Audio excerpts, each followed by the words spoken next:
rubber and Ramada room welcomes all. Thanks for stopping by, answering the call. Ups and downs are normal for some of us. Many days I beg to get off this life bus.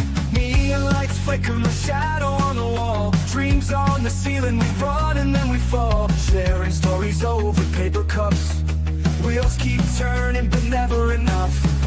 Life's a ride on a rickety old track. Holding on tight, never looking back. In the rubber Ramada room we confide. Laugh, cry, love in this crazy ride. Dusty postcards from the edge of nowhere. Heartbeats echo in the electric air.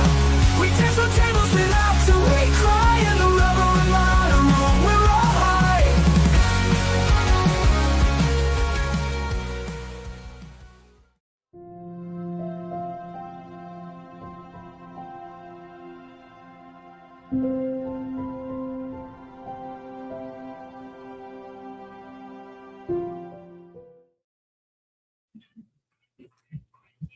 Good afternoon.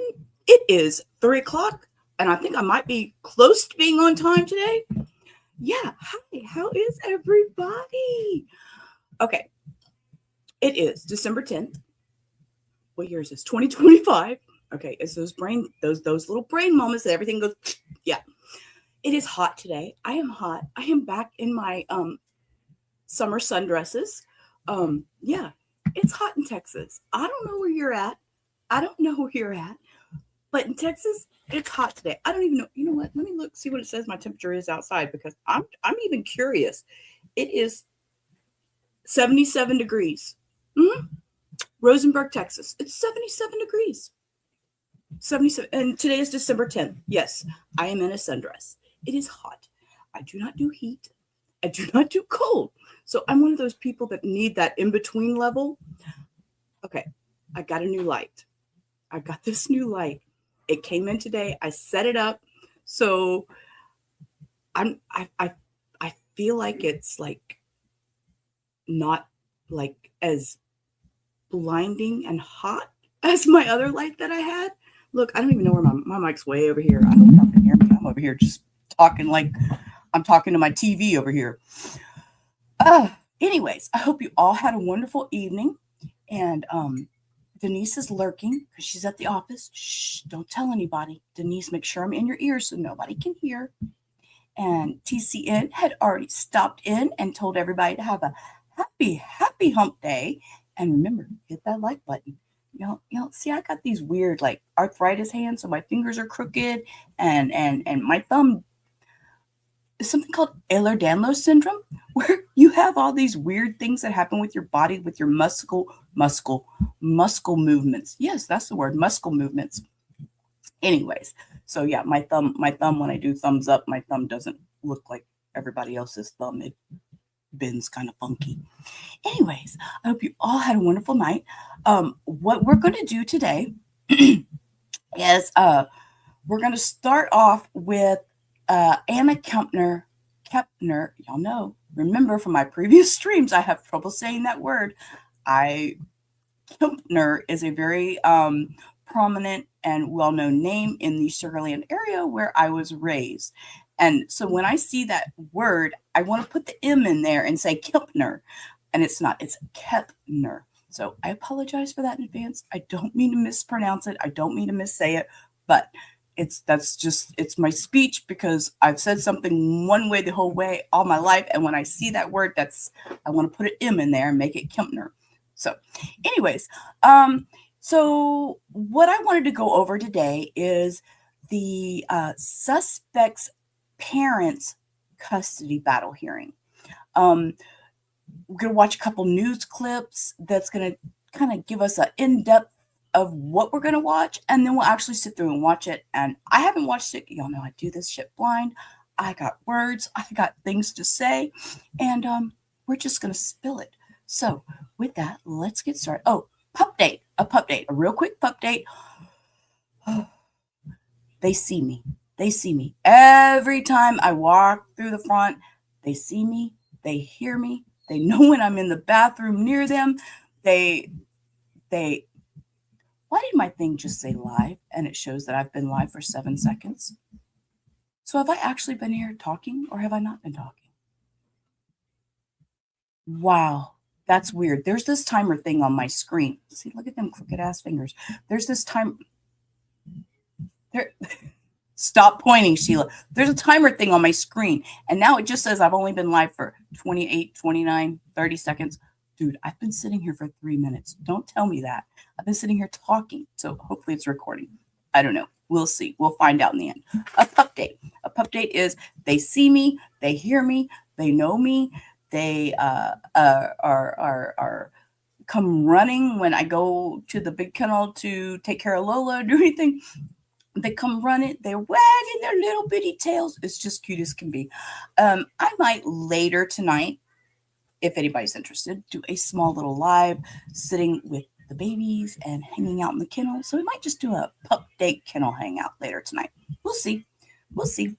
Yeah, we have wild hair today. So we just did the on top of the head bun thing. It's going to be a day. So we're going to get into this and see what's going on with this Anna Kepner. Just for back references, Anna Kepner was the young lady that was found deceased on a cruise ship, a Carnival Cruise Line cruise ship, and they will give us a little more insight into that. So let's roll. With that, a family court case is giving us more insight into the death of a Brevard County teen aboard a Carnival cruise ship. Good evening. I'm Greg Wormuth. 18-year-old Anna Kepner's stepmom was in court today with her ex, who says he's worried about his own children's safety now. And Channel 9's Melanie Holt live in Viera for us. Mel, the father here says that he has had limited contact with his children, including the 16-year-old suspected of being involved. Yeah, Thomas Hudson says his 18-year-old lives with him, but his young daughter stays with his ex, and his 16-year-old is now with her relatives because, according to Chantel Kepner and other family members, that teen is now a suspect in his stepsister's death. Okay, Anita, we'll go walk through the step by step. Chantel is the stepmom of Anna Kepner, and the 16-year-old is her biological son, who she is in a custody battle with her ex. This is a lot for one family. How are you dealing with all of this? Chantel Kepner, stepmother to 18-year-old homicide victim Anna Kepner, didn't answer any questions as she left the Brevard County Courthouse. But that wasn't an option inside of the courtroom during a family hearing to determine if Chantel Kepner's youngest child, with her ex-husband Thomas Hudson, was at risk in her care after Anna's cruise ship death and the ongoing FBI investigation involving one of her step-siblings. With the teenagers across the hall, did you ever go in and check on them? No, I had went to sleep. That was the evening of November 6th. Kepner wasn't aware if Anna's father checked, and Christopher Kepner didn't take part in the hearing. Chantel Kepner said that Anna shared a cabin with her brother. Oh, so with that little bit of knowledge, we know that Anna's biological father did not attend this hearing that we're going to watch. Okay. And 16-year-old stepbrother. She added it's only Anna's stepbrother who's considered a suspect in her death. He's now staying with relatives to alleviate safety concerns with the other children. As it turns out, Thomas Hudson didn't want his children on the Carnival Horizon or any other ship. And what was your position regarding that? I wasn't okay with it. I let her know I wasn't okay with it. Oh, this might be a little spicy. We might get to use some media stuff for this. And why was it that you weren't okay with it? Because at that time, I was getting nowhere with seeing my kids. I had barely any communication at all. Despite that assertion and others, the judge found Hudson's youngest wasn't at imminent risk. What? Excuse me? I was getting nowhere with seeing my kids. I had barely any communication at all. Despite that assertion and others, the judge found Hudson's youngest wasn't at imminent risk. Oh. Kepner and Hudson are expected to be back in family court on December 17th. That hearing involves an allegation of alienation. For now, we're live here at the More Justice Center in Viera. Melanie Holt. Oh, okay. Well, there was one other little thing in the lawyer, but you know what? We're just gonna zip right on over to it because now I'm impatient and want to browser lost connection. Oh, come on. Oh, la, la, la, la, la, la, la, la, la, la, la, la. Come on. Does not want to work with me today. Okay, let's see. Is it this one? This one. All right, here we go. Try that again, Sheila. Try that again. All right, here we go. The 16-year-old stepbrother, and he has reportedly been a person of interest and suspect in her murder, has not been charged or arrested. And before we take you into court for that child custody hearing where a lot of these details are being revealed, let's take a closer look at the victims who are at the heart of this case. This is good. She's going to give us a brief review before we actually get into the hearing. So I like this. Thank you, ma'am. She was a great woman. She always wanted to make people laugh. She loved the water.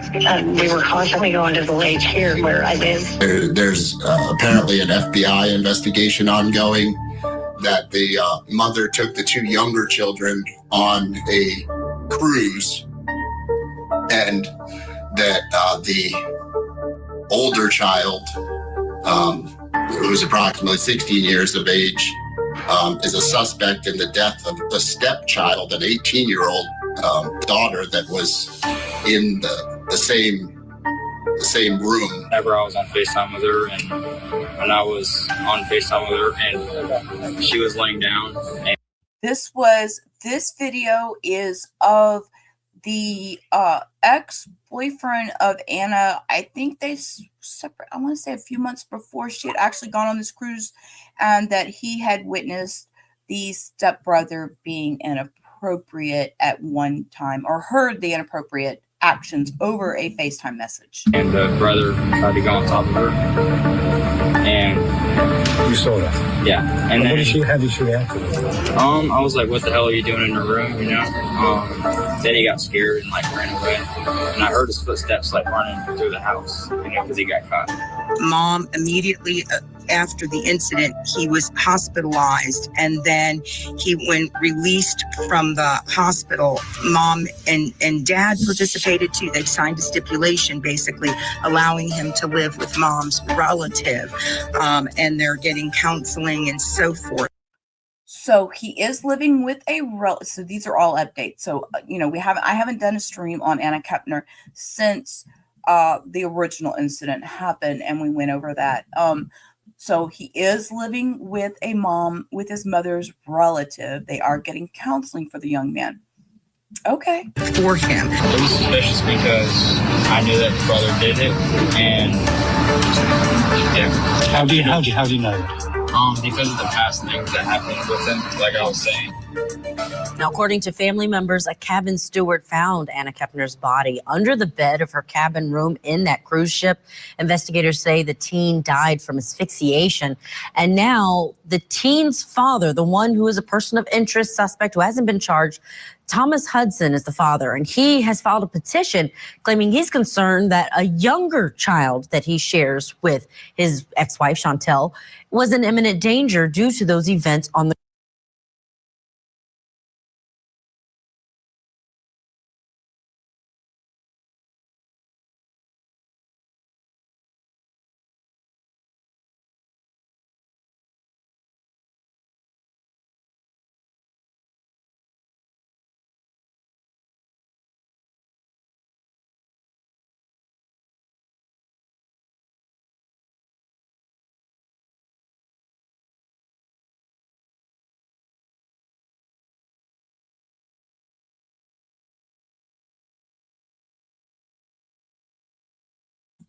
Hello, Mike's muted. I'm over here just a blabber. Y'all are watching my lips move.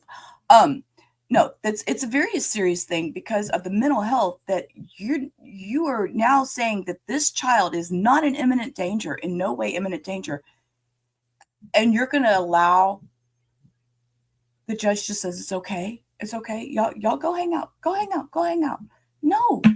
No. No, I wouldn't want my child around these other cruise ship. So let's get you into the courtroom for the start of today's hearing. And a quick note on this, we do have the name of the teen suspect's name muted. So you won't hear that. You'll hear the audio drop. Let's go in. I wanted to address a couple of things. I reviewed the emergency motion for temporary relief, Mr. Smith, and it does appear as though a lot of the allegations alleged within that motion are really in the nature of contempt. I know that there is a contempt proceeding, a contempt hearing being held on December the 17th, I believe, before Magistrate Valentine. The court's purpose in the hearing today is only to address the issues as it relates to an emergency. So as I'm looking at the motion, the paragraph specifically that the court will address would be related to paragraph 7. The 16-year-old child is now a suspect in the death of the stepchild during the cruise. While released from custody, the 16-year-old child is residing with a third party. Paragraph 17, the 16-year-old's future has been put in jeopardy because of the choices made by the respondent. And paragraph 19, and most importantly, the youngest child is at immediate risk of abuse, abandonment, or neglect in the care of the respondent. Yes. So those are the issues that the court is going to address here this morning is whether or not, in fact, the court needs to take some sort of emergency action based on the allegation. Okay, let me give you my opinion real quick. Yes, the court needs to take an emergency action because here this 9-year-old is now in a family home. Although the older, the 16-year-old or however old the other one, my mind's not working right now because I flipped my page. I wouldn't want them around each other. I wouldn't even want them to even have any way to contact or be in the same room. No, you can't have these children all around each other. No, I'm sorry. Those allegations contained within the motion. As it relates to the other provisions in there with regard to alienation and violating court orders, etc., I'm going to allow those that was properly referred to the general magistrate, and that hearing has been set for December the 17th. Yeah, and I understand the court's ruling. Obviously, we think part of the alienation of the children is part and parcel of the immediate risk to the children because the father is limited in his contact with the children. Well, and it's okay to address those issues because that goes to the risk to the children. But if the goal is for the court to hold mom in contempt because she's not allowing the children to speak to dad or something along those lines, that's really more of a contempt issue. So I'm really specifically interested in the risk of abuse, abandonment, and neglect of the youngest child. And also to hear the status of the middle child. I understand that there was a stipulation and that the child was residing with a relative, a third party. That, of course, will be important to the court to determine whether or not the youngest child will have any contact with that child and whether that could. Yeah, that was okay.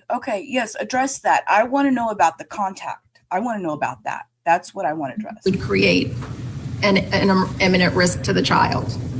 Yes, John. Any questions? Then with regard to the court's ruling on that? No, Your Honor. Ms. Athanasson, any questions from you? No, Your Honor. All right. Whenever you're ready, Mr. Smith, you may begin with opening. Your Honor, in this case, obviously, it's our position that the youngest child is at risk for a number of. I'm going to be quiet and I'm going to let it play while he's doing this opening. Reasons. As the court is aware through the pleadings, there's a young lady who's passed away.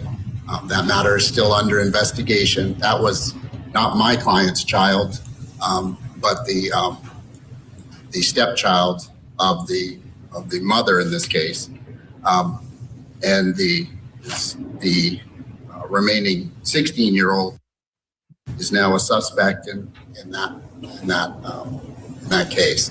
In this case, the mother took the children, both Brooke, on a cruise against my client's wishes, while preventing him from having regular contact with those children.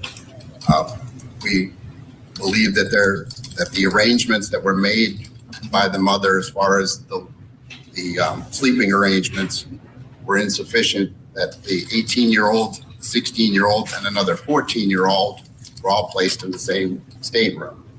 There's indications that they may have, because they were in international waters, may have been engaging in activities that they normally couldn't engage in while they were in the United States properly being supervised.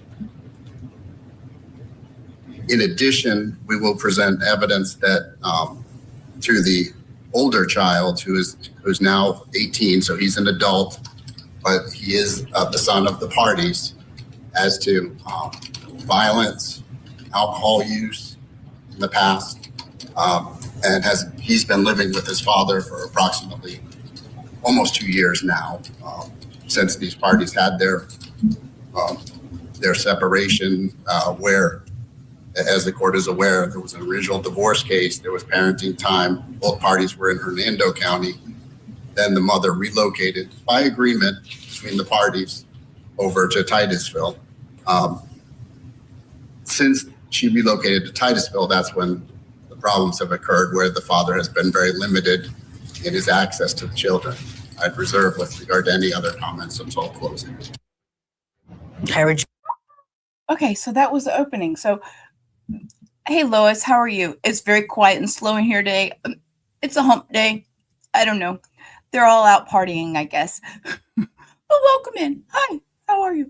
So we're going over Anna Kepner, Kepner. See, I still can't say this word right. So they're trying to do an emergency hearing, saying that the younger child doesn't need to be in the custody of Anna's stepmother. And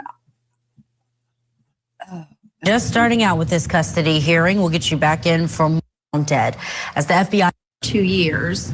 This mother and father. Let me ask you this question, Mr. Smith. If the oldest child has been residing with the respondent for 2 years, and this I understand, I saw that there's a supplemental petition for modification that's also pending, so that would be an ultimate issue for trial. How would this, is it your intention to have the oldest child testify? Yes, Your Honor. And what if has the oldest child had any contact with the two other children or the respondent since he's been living with the petitioner for the last 2 years? Well, one of the main things is the circumstances where he wound up living with my client. There was a physical altercation. That would have been 2 years ago, correct? A year and a half, yes, Your Honor. And he was also allowed to drink alcohol, which again, I think goes to the relevancy of whether these children whether the mother in this case encouraged the underage alcohol, especially on the cruise ship. And the violence the allegations are this 18-year-old has passed away in a violent manner. The 18-year-old will testify is that there was violence between himself, his mother, and the stepfather. And he has had recent contact with Brooke, and I think that goes to the whether there's any risk to Brooke returning to the father. The child was allowed finally to come over for a Thanksgiving visit. The child being Brooke. Brooke. Okay. She was restricted from contact with the one that there are allegations against, but did have contact with Andrew, her adult brother, and exhibited no fear, no reservations. Both my client as well as the 18-year-old can testify about that. Well, remember though, we're here on an emergency motion. So this isn't an issue as to where it is in the best interest of the minor children to reside. I mean, that is ultimately an issue for trial in the modification action. The only issue that we're here to address today is whether or not Brooke is in imminent danger remaining in the petitioner's care as a result of recent incidents. So that's really... Yeah, and that was the thing was that I was talking about, Lois, was that, the fact that they're going to leave this 9-year-old minor child in the care, and the one that is a suspect by the FBI and all that, the one son, that's the 15 or 16-year-old, is living with another family member of the mother. So there's still contact there. So now what about the mental health and the situation you're going to put these other children in of being in contact with this supposed suspect? Do you put a stop to that? Do you what boundaries can you put out there for this? What boundaries can you lie that says, no, they can't have contact, or their brother and sister, let them play? Where do you go with that? Where do you draw the line? Primarily the court's concern today. Well, and Your Honor, I understand that position, and certainly whether or not the child's to be removed from the mother is whether or not there's an imminent risk to the child. I think the court also has to look at where the child would be placed and the circumstances there as to whether there's any harm to relocating the child. I think you have to, in terms of emergency relief and an injunction, essentially, you have to look at. I think you're looking at two different things. This isn't an injunctive relief. I mean, you're not here seeking injunctive relief. I mean, that would have been in the injunction court, correct? Well, we're seeking to have the child removed from the mother and placed with the father. So I think that the court needs to look at whether or not there would be any harm to that. Obviously, our position is there wouldn't be, that you'd be able to transition to the father fine.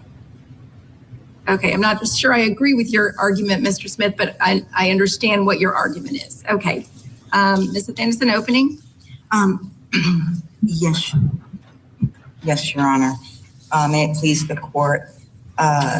We believe, and I think we filed that in our response, that there's no emergency that exists. There was an incident on the cruise ship. The Federal Bureau of Investigations is investigating that. There have been no arrests made yet, but since my clients were advised that he was a suspect in that, after he was released from the hospital upon the return to the United States, he was placed with a relative of the mother's. And not only did that happen, but mom contacted dad, and dad signed an agreement to say that this child would be placed with a third party, thereby removing any risk of any danger to any of the other children in the home. So that has been resolved, and there's been nothing mentioned of that. Nobody's saying that's not a resolve. That's not a resolve. Just because it's been removed from the home and put into a relative's care, there is no resolve. What contact does this child have with the suspect? I don't hear the other side saying that they participated in that in any way, whereas the father was advised and did participate. The minor child, Brooke, you're going to hear testimony that she's fine, that there is no risk to her. There were abuse reports made. We have a person here from the Department of Children and Families that can attest that there's no concerns about the child remaining in the care of Chantel and Chris Kepner. All right, thank you. All right, those are the opening remarks from either side. Let's bring in former prosecutor and constitutional attorney Chris Ann Hall, who was watching along with us. The victim, Anna Kepner's stepmom, and her ex. We don't want to listen to talking heads. I want to hear the court hearing. Husband, of course, Anna Kepner was the 18-year-old who was found dead on a cruise ship. Her stepbrother is someone that has been called a suspect by authorities, according to her family. Now, let's get you back into the courtroom now. The stepmom, Chantel Hudson Kepner, is on the stand. She is speaking about the day that Anna Kepner died. Let's keep in mind that we are muting the name of the alleged minor suspect's name. So when you hear the audio go out, that's the reason. Let's watch. Please state your name, ma'am. Chantel Kepner. And do you know Thomas Hudson? Yes. And how do you know Mr. Hudson? We were formerly married. And how long were you married? About 12 years. And do you have any children between the two of you? We have 3 children. What are their names and ages? Andrew's 18, 16, and Brooke is 9. And there recently was did you recently go on a cruise? Yes. And did any of the children go with you on the cruise? Brooke and Did you reach out to Mr. Hudson to request that he agree to passports? So right there, so Brooke was the 9-year-old on the cruise. Right there, I have. So what knowledge does Brooke know? Is Brooke? Is she getting mental health care for this? Because obviously, I mean, here I worry about the mental health of these children, and I keep reiterating that. What does she know? As a 9-year-old, what does she know? What has she been told? What? Oh, Lord. And what did the 16-year-old say to her about the incident? What kind of conversations have they had? I mean, I have legit questions. For the children? I reached out to inform him of my itinerary to take the children on a cruise and did ask for the passports, but they weren't needed in this cruise. And Mr. Hudson actually refused to cooperate with obtaining passports, correct? To sign for the passports, yes. You said passports weren't necessary, so they weren't obtained? Correct. As far as the minor children, what were the sleeping arrangements on this cruise? Brooke was in my room with my husband and his 9-year-old daughter, and then shared a room with his stepsister and stepbrother. The room was directly across from ours.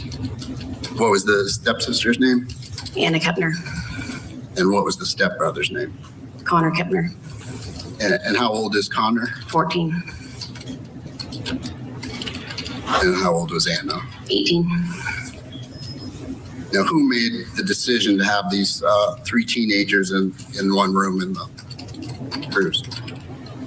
We had talked it over with our traveler agent, and that was what was suggested. Did you have to sign any special permission for the children to reside together?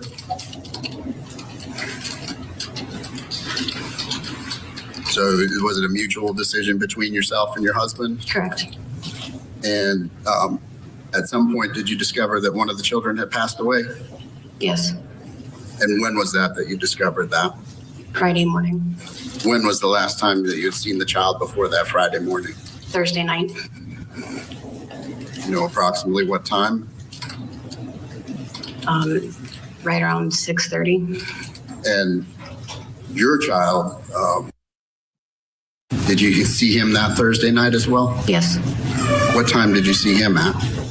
Closer to 7. Just a little bit before 7. And what was he doing at that time? He was headed back to his room. Do you know whether or not Connor was present in the room as well? They all were headed back to their room, as far as I know.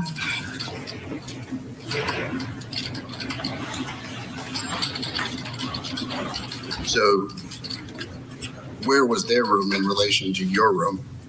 Right across the hall. You walked out my door, their door was right in front of it.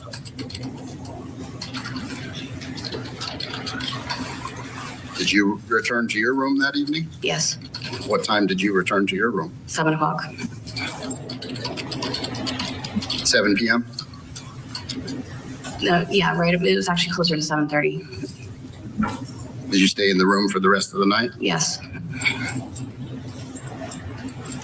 With the teenagers across the hall, did you ever go in and check on them? No, I had went to sleep.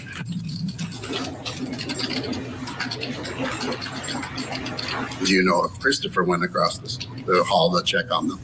Not that I know of. Do you know if Connor ever left the room that night on that Thursday night? I never seen him leave the room.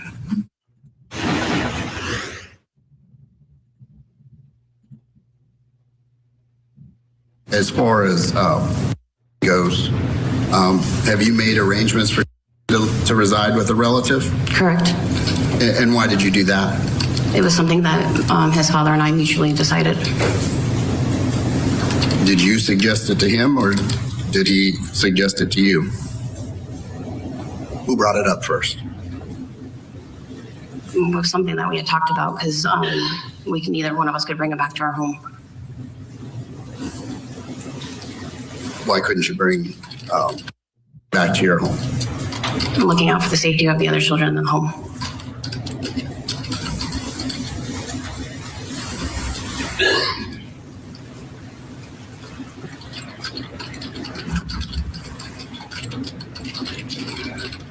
Now, when you talk about the home, you have a home with Christopher, your husband? Yes. Okay. And does Christopher have other children that come to that home? He has 2 other kids. And one of them being Connor? Correct. And the younger child that slept in the room with you as well? Yes. Is Connor still allowed to come to the home? Yes. How many bedrooms is the home that you're in? We have a 3-bedroom house with an addition room downstairs. So what are the sleeping arrangements when all the kids were there prior to this cruise? The 2 youngest girls shared a room, the 2 boys shared a room, and Anna had her own room. As far as the evening, that Thursday evening on the cruise, had you been drinking at all? No. Had you drank at all during the cruise? I had 2 pina coladas and a blue Hawaiian earlier in the week, but it wasn't on the same day. It was like 1 a day.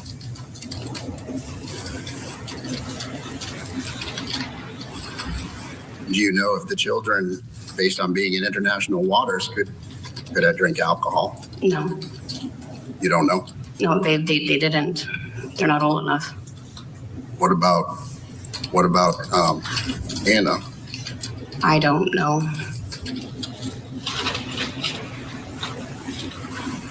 Weren't you aware that the children were gambling at some point? Well, Anna's 18, so I know she was in there at one point in time, but the other kids were not.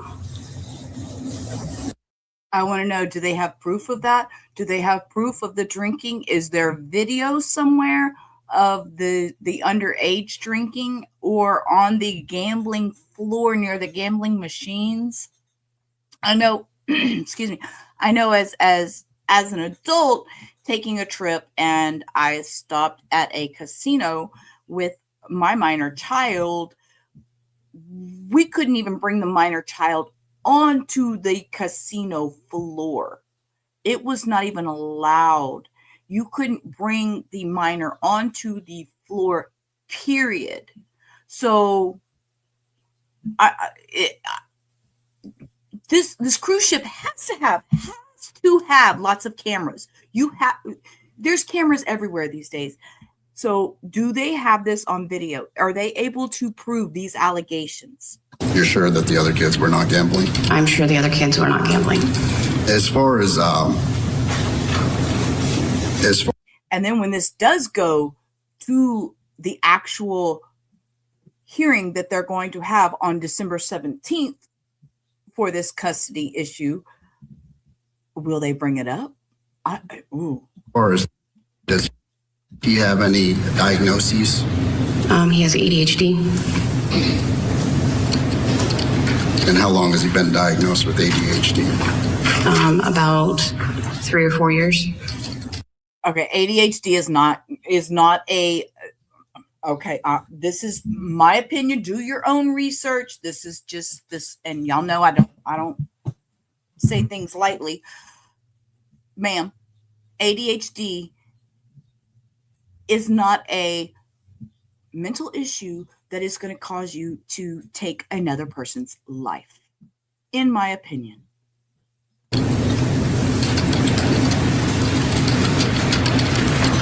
Those after your separation from Mr. Hudson, correct? About that timeline, yes. And does he receive medication for his ADHD? He does. And what medication was he on for his ADHD? Methylphenidate. That's the drug that I need to do for you. Pronounce that for me. Spell it, Pam, if you know. Methylphenidate. I don't know the spelling. Okay. The name brand's Concerta. That helps. Thank you. And how often would you take that medication? Every morning. Step aside for a break. Keep in mind, we are in a family court setting. This is not a criminal court. But I wonder if any of the information that's coming out in this court setting could be used if there is a criminal trial. We'll talk about with our analyst on the other side. Did he take the medication on the cruise with him? Yes. He also takes a nighttime pill as well. The same medication? No, it's clonidine. What is that for? Insomnia. No, no, ma'am. No, ma'am. No, ma'am. No, ma'am.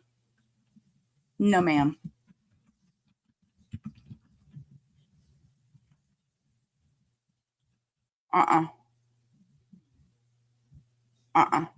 No.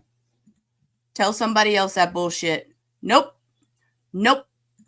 Nope. Nope. We're going to switch over and I'm going to share a tab with you because I take clonidine. So don't fucking lie. Clonidine is Catapres or Capve.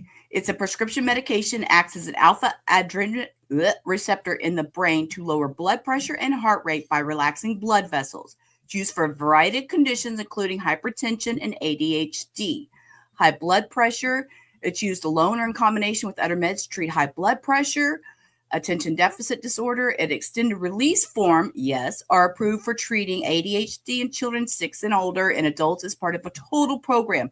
Pain management, which is epidural clonidine, which is irrelevant. Drug withdrawal, it may be used to manage withdrawal symptoms from opioid, alcohol, and nicotine. So no, ma'am. No, ma'am.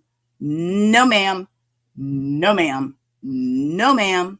No, it's not Xanax. Clonidine, you're thinking of Klonopin. I also have Klonopin. That is for my anxiety. No. This, see, when she said that, my little heart just, no, ma'am. No, ma'am. Insomnia. Pill as well. The same medication? No, it's clonidine. What is that for? Insomnia. Liar.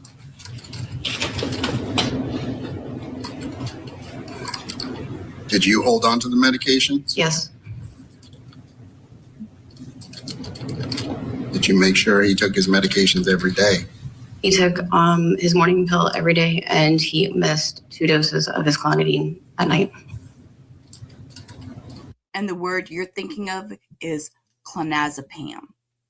Clonazepam, which is also Klonopin, is a brand name is Klonopin, and clonazepam is the generic version.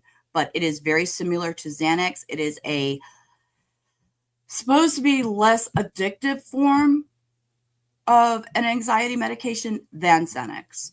And I'm saying all those bad words that we're not supposed to say. But I'm not monetized, so I don't give a shit. You held on to the clonidine as well? Mm-hmm. That's yes? Yes, sorry. And what do you mean he missed the doses? What happened there? He went to bed before he got it. He was already asleep. And including that Thursday night? Okay, and one missed dose is not going to make you be cuckoo. It's not going to make you, you might have a little fluttery heart or something like that.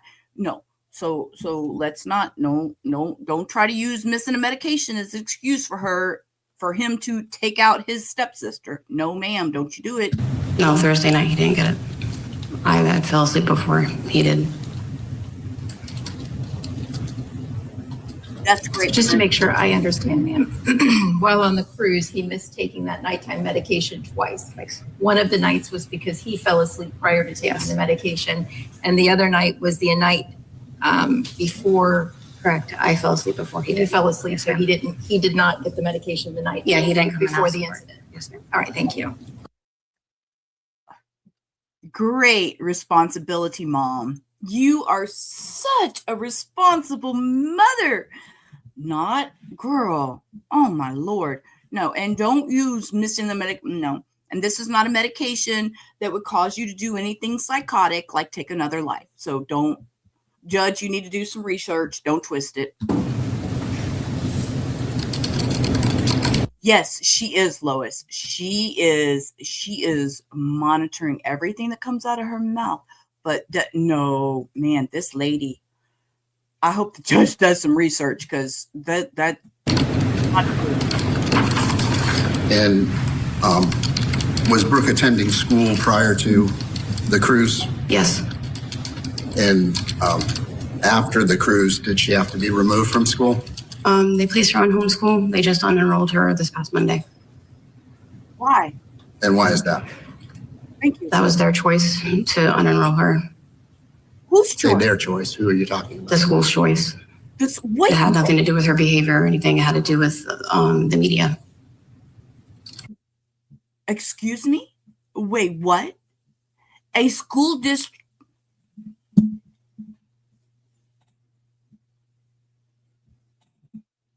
A school district can choose to unenroll a child because of media?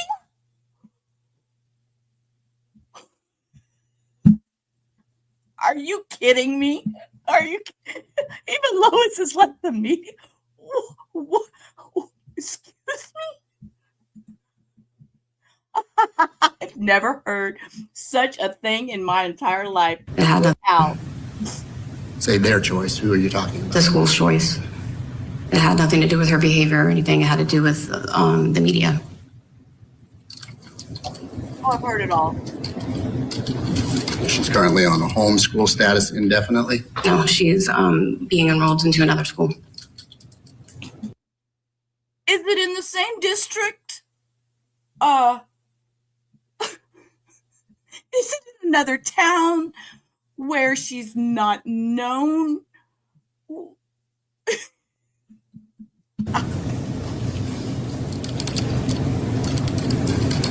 Did you discuss that with Mr. Hudson?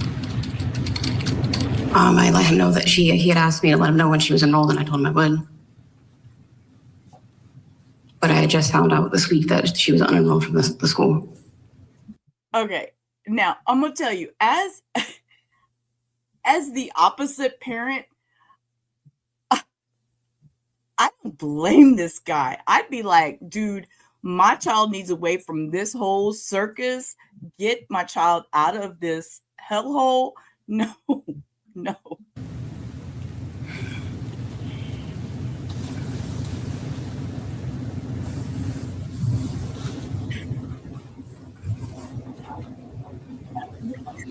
Lois, we're gonna have a whole Excel spreadsheet. As far as he going to be allowed to come back to your home at any point?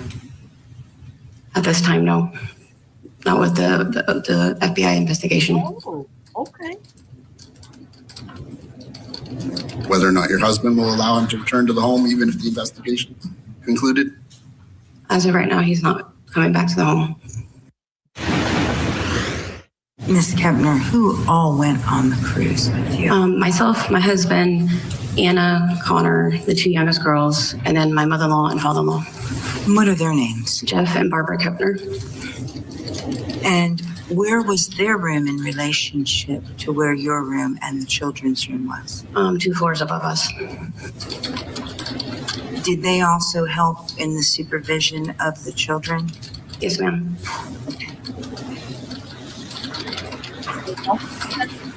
Anna, who we know passed away. Don't push nothing on these grandparents.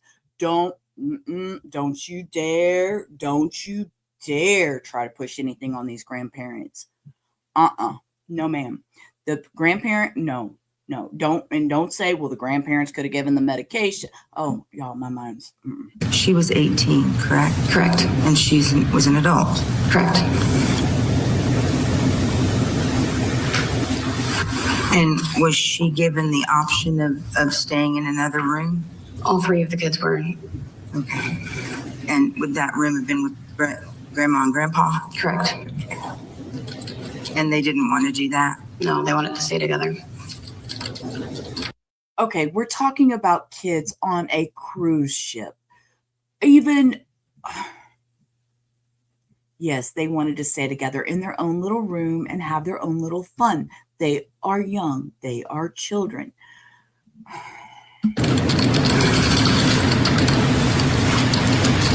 Did they all get along? Yeah, the 3 of them are like the 3 amigos. They're best friends. Okay. And with regard to Connor, I know you were questioned about him. He's not a suspect, or you haven't been advised by anyone? Correct. He's not a suspect.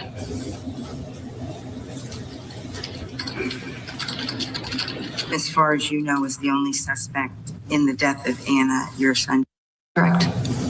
And with regard to the schooling, this was the movement of the children from one school to another wasn't because you just decided to randomly remove the children, correct? Correct. The school decided to unenroll all of the children at the school. Okay, when you say all of the... Wait, you know what? This mama, I would be a bitch about that. I would be down. Oh, no. I'd be down at the school district in that building. I'd say, excuse me, you unenrolled all my children? Because no, who has that authority? Oh, I have so many questions. Who? Children who We had 4 total, including Anna, go to that school. They unenrolled all the other 3 kids. Okay. All right. And you were told because of the media coverage? Yes.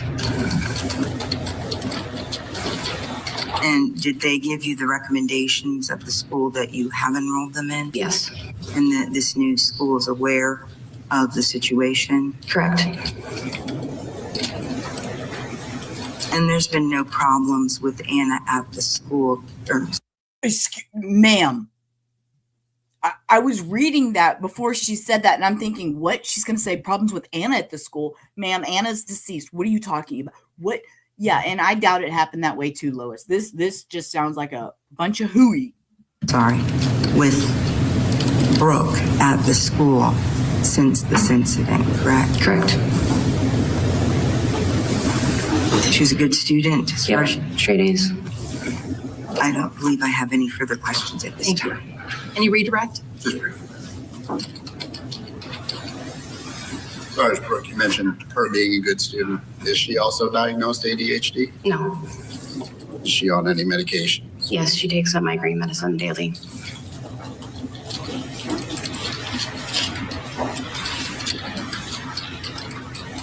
And are you the one that administers that medication? Yes. How long has she been on that medication? She's been on that medication for 2 years now. No further questions, Joe.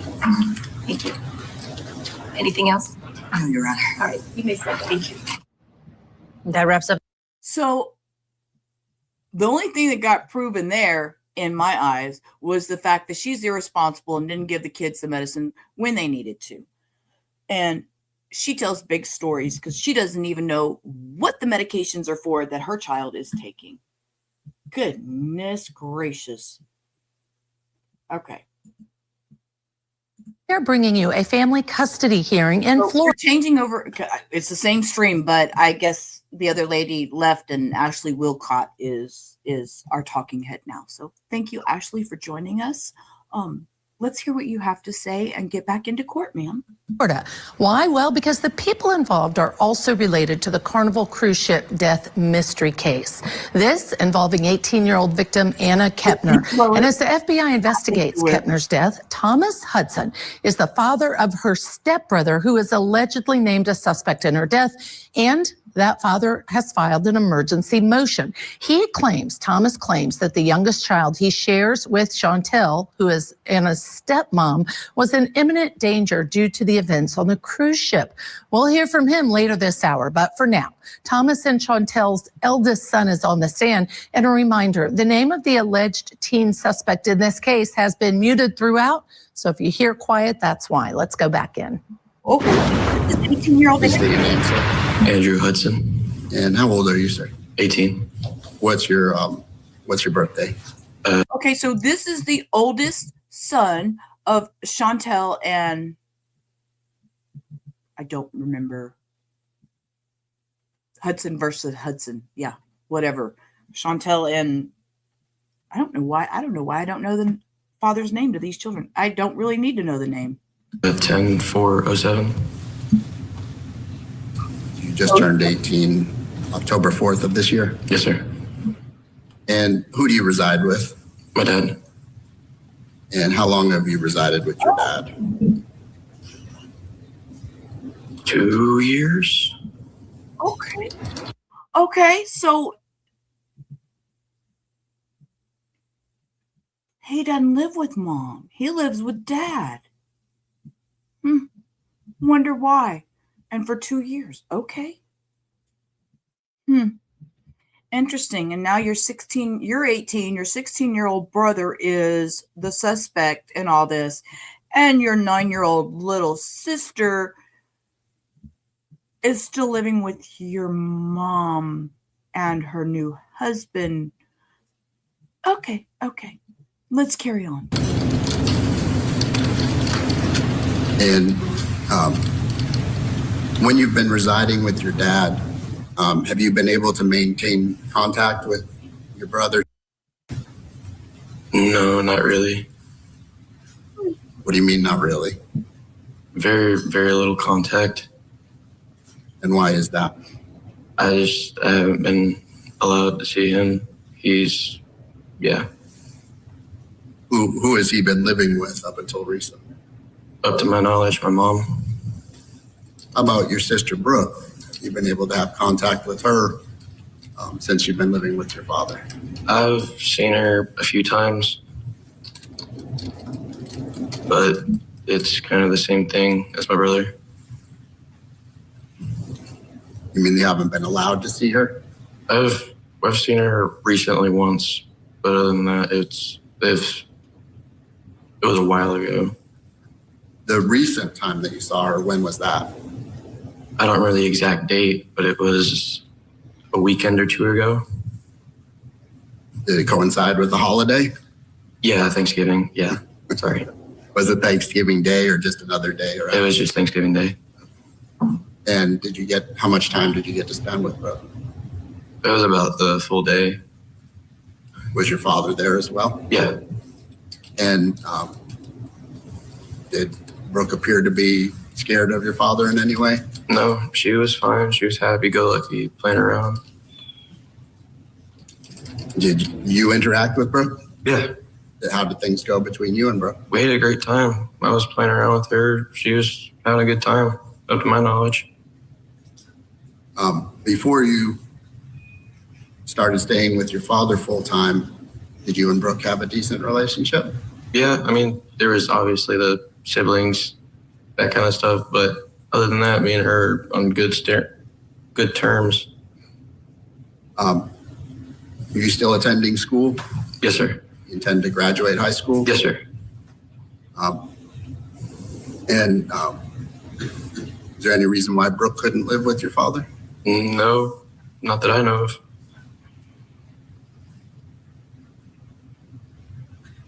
You doing well in school? Yes, sir. Why did you come to live with your father? I believed I was better off over here with my dad. Why did you believe you were better off? Because I was going to finish out school and do trade school. When your mother relocated, what was your understanding of what was going to happen with you? I was going to finish out school over here and then possibly go to school to be a crane operator over there. Had you talked to your mother about that? We talked about it a few times, yes. And how does he feel about that now? Does he want to go stay at his mom's house? And it seems there was a strain on the relationship with the siblings. Interesting.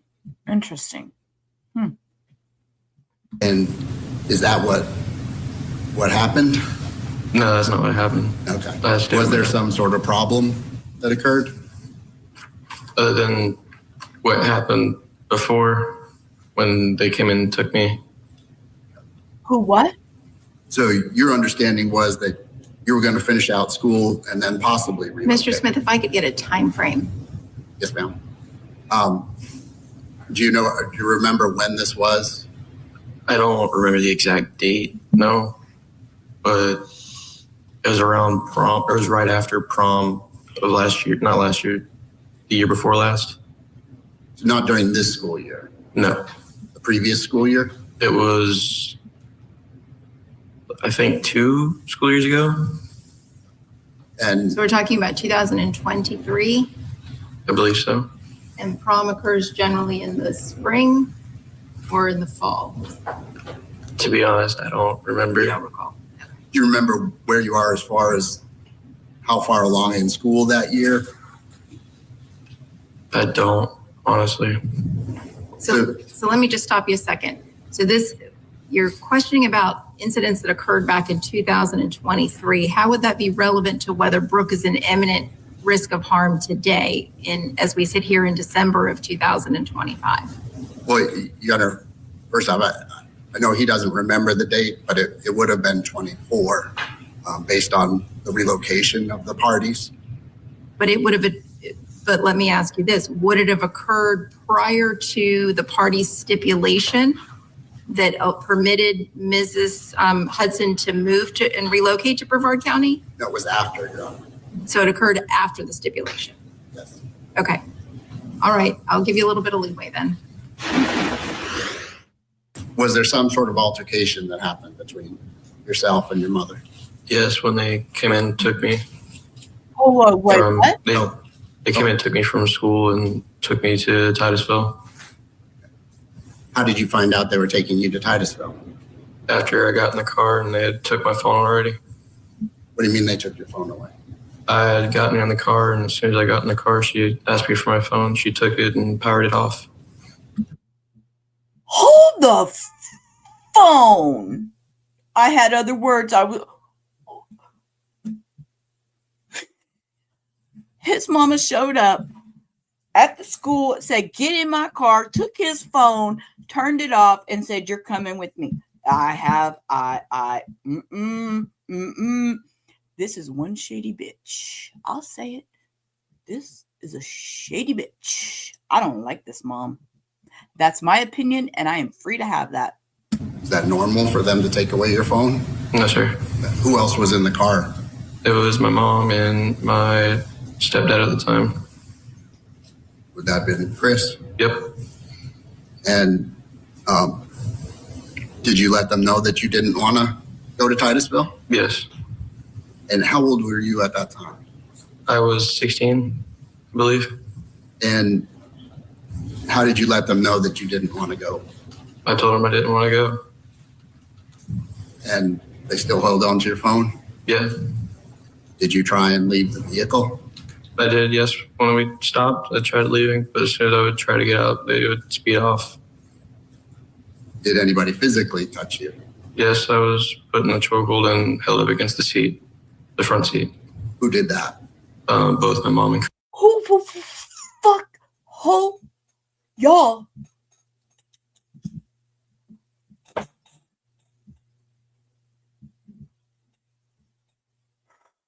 Woosa, what is happening? Excuse me. We're going to rewind that and we're going to hear that one more time because I need to make sure I heard what I heard. I believe. And how did you let them know that you didn't want to go? I told them I didn't want to go. And they still held on to your phone? Yeah. Did you try and leave the vehicle? I did, yes. When we stopped, I tried leaving, but as soon as I would try to get out, they would speed off. Did anybody physically touch you? Yes, I was put in a chokehold and held up against the seat, the front seat. Who did that? Both my mom and Chris.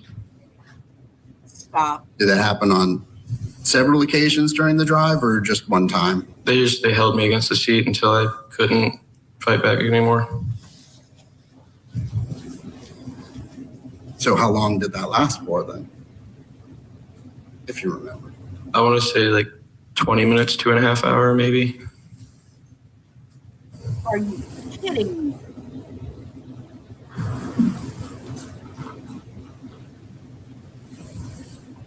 And do you know how long your mother had been dating Christopher prior to that? If I remember correctly, 5 months. I don't remember exactly how long. Had you been to Titusville over those 5 months when she had been dating him? I've been over there a couple times. Yeah, it was. Words are really hard right now. All I want to do is scream and cuss. So this mother thought it was perfectly fine to pick her son up from school, take his phone away, and make him go with her against his will, choked him, pushed him up against the back of the seat until he was worn out. Okay. And no, there's no mental health issues with this at all. None whatsoever. This is all cool. And this mom is just a wonderful mom. So let's leave all the kids with her. Okay. Let her have all the kids. She's a perfect mom. Sometimes every other weekend. And during the 5 months that your mother was dating Christopher, did she allow you to drink alcohol? Yeah. Whoa. Did she allow you? And his mother is sitting right there in the courtroom hearing all this. And What were the circumstances that happened? We were just drinking. She would be on the phone with Chris sometimes, FaceTiming, and she would allow me to drink. What type of alcohol do you recall? I don't remember exactly what kind of alcohol it was. Was it cans or? It was out of a bottle. Was it poured into a cup? Yes, sir. what is wrong with this mother? Were any of your other siblings there that you recall? My brother might have been there, but I honestly don't remember. So based on Chris being on you said FaceTime, so he was aware of what was going on? He could see what you were doing? I believe so. Did you see what he was doing on FaceTime? No, sir. You said you've been living about 2 years with your father, correct? Yes, ma'am. All right. And that was after your mom relocated to Titusville? Yes, ma'am. Okay. And this incident that you were speaking about in the car, that was because you were trying to get out of the car, correct? Yes, ma'am. They were trying to restrain you from getting out of the car, out of the moving vehicle, correct? The vehicle was not moving. Okay. But they were trying to keep you from moving or jumping out of the vehicle, correct? Yeah. And you wanted to stay because you wanted to be with your girlfriend, correct? No, ma'am. Your father at that time, wasn't he living in a camper and not in a regular house? Yes, ma'am. Okay. Ma'am, it doesn't fucking matter where he's living. He could obviously provide he could be living in a tin shed and it might be safer. And so you were staying with your grandmother then, correct? Yes, ma'am. Okay, and not necessarily with your father. Well, I would be over there in the camper every now and then, but yes. Okay, so it's a situation where the dad probably, this is speculation, y'all know how I hate speculating, but dad probably had a camper parked at grandma's house because, that's the way sometimes you have to do things, not going to lie. My sister did that for a long, long time. She had a travel trailer, parked it in my parents' house until my mom died and she just took over the house. But anyways, that's neither here nor there. So people do that. They pull up a camper in the driveway, park it on the side of the house, and they just live there. It's a thing. It happens. But that doesn't mean that he can't provide for him. Primarily with your grandmother? Mostly, yeah. Okay. And did you also stay on certain occasions with your girlfriend? No, not at all. But mostly with grandma? Yep. So I'm confused. Were you living with your mom primarily during this time, or were you living with your grandmother primarily during this time? After what? Prior to the incident in the vehicle. Prior to that, I was with my dad before. After she relocated, I was living with. Before she relocated, who were you living with? Before I was living with her, and then I would see my dad every other weekend. Okay. And when were you living with your grandmother? I was, it was like on and off between my grandmother and my dad. After your mother relocated to Titusville? Yes, ma'am. Okay. Thank you. And you were aware that your parents signed documents that she was going to be moving with all of you to Titusville, correct? Yes. All right. I don't have any further questions. Thank you. Thank you. Any redirect? Wait, what? Wait. Parents signed documents saying she was moving with them. You were aware that your parents signed documents that she was going to be moving with all of you to Titusville, correct? Yes. All right, I don't have any further questions. Thank you. Thank you. Any redirect?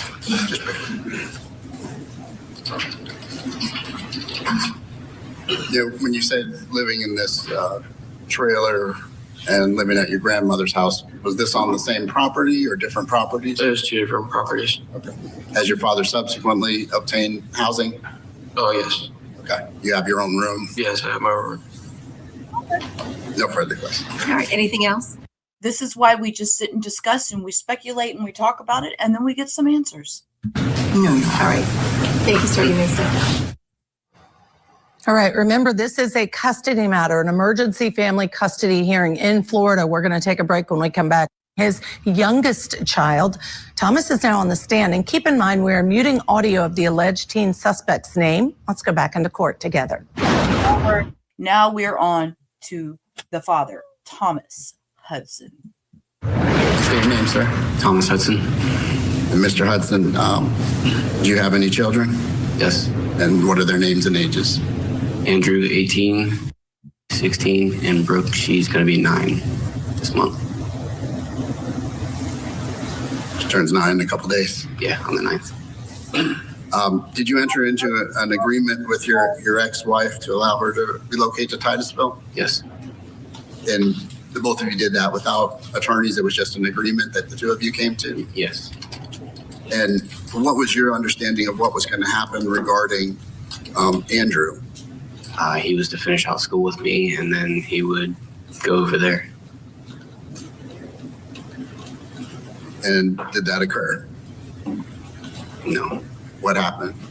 I don't remember the exact date. It was in April, I believe, of 24 that the school had contacted me because they had felt something was wrong with her coming and picking him up and the way she was acting. And so So how did you react to that? I was alarmed. So I tried calling Andrew and his phone was off. I tried calling her, no response, and Brooke and phones were both off also. Did you travel over to Titusville? Yes. The insanity of this is just getting wilder and wilder. Wow. That I'm in shock. You subsequently pick up Andrew? Yes. And has Andrew been with you since that time? Yes. Prior to Andrew coming to live with you in approximately April of 2024, what sort of parenting time did you have with the 2 younger children? Prior to her moving over there? Yes. It was Tuesdays and Thursdays and every other weekend, plus or minus the holidays. And did that continue once she relocated? No, it was supposed to be every other weekend, and then the holidays worked out. And were you allowed to see Brooke? No. Did you make attempts to try and? Yes. Did the agreement have an exchange location where you were supposed to exchange Brooke? You're supposed to exchange at the racetrack in Winter Garden, I believe.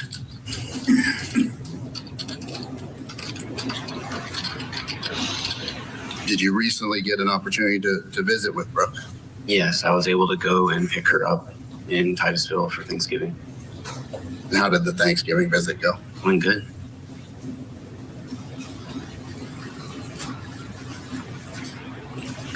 Did your ex-wife inform you that she was going on a cruise and taking the children? She did. And what was your position regarding that? I wasn't okay with it. I let her know I wasn't okay with it. And why was it that you weren't okay with it? Because at that time, I was getting nowhere with seeing my kids. I had barely any communication at all.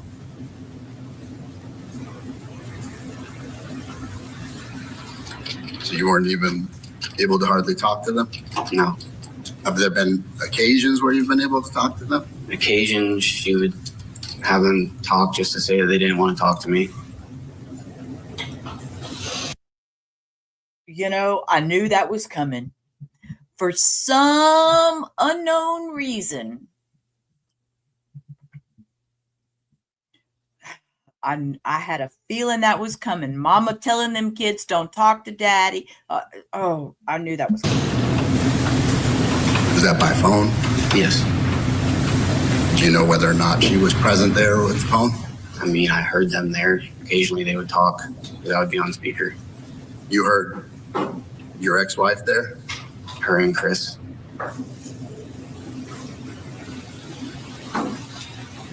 Were there ever attempts for an exchange? Yes. And what occurred during those attempts? They wouldn't show. They would say that she would say that they didn't want to come with me and that she wanted to proceed with therapy in advance before we did anything. Did you have any problem participating in therapy if that was arranged? No.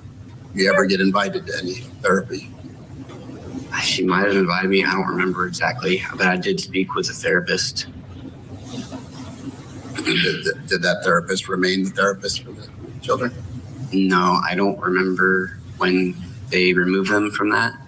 But to my knowledge, they didn't get another therapist after, I believe her name was Amber. Did you recently agree for to reside with a third party? Yes, that way I can get them away from the whole situation over there. When you say the situation over there between Chantel and Chris? Yeah, the whole situation, I didn't really want him going into a facility or to Chris's friend that has a tow truck company. That was a suggestion. Those were the other suggestions? Yes. And as far as is located closer to you now? Yes. And are there restrictions on your contact with? I'm not supposed to go over there. I do talk to him. I'm not supposed to go over there. I'm not supposed to really talk to him. What do you mean? Why are you not supposed to? I don't know. I tried to get, when I had Brooke for Thanksgiving, I tried to get all three of the siblings to see each other because they've all told me they wanted to see each other. So I had messaged Chantel and she wasn't okay with it.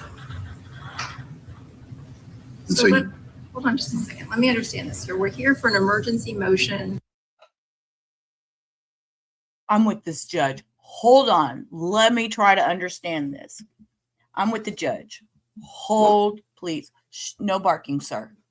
Hold on just a second. Let me understand this, sir. We're here for an emergency motion because you believe mom has made some decisions that are detrimental to Brooke. Yes. As a result of some things that happened on the ship, but you were going to take Brooke to see or to get to be with Brooke. Is that what I'm hearing you say? She asked to see her brother. So because Oh, sir, that's not going to go well for you. That's not you, sir. I know. I know you want your kids together and everything, but now's not the time. Now's not the time. They told you to keep, sir, you're not helping yourself. You're not helping yourself. Be with Brooke. Is that what I'm hearing you say? She asked to see her brother. Oh. So because an 8-year-old asked to see her brother, you were going to accommodate her to do that? Supervised, yes. Go ahead. And because the mother said no, you didn't do that, correct? No, correct. And it's her family that has in their care right now, correct? Correct. This is heartbreaking. I'm not going to lie. Are you having more contact with her now than you've been allowed to have in the past? Yes. And as far as in the past year, let's say, you've been having a lot more contact with her now? Yes. Did you have some concerns for care while he was with his mother? Yeah, honestly, I didn't know what all was going on. Is that part of the problem? You're not aware of what's going on with either Brooke or? Correct.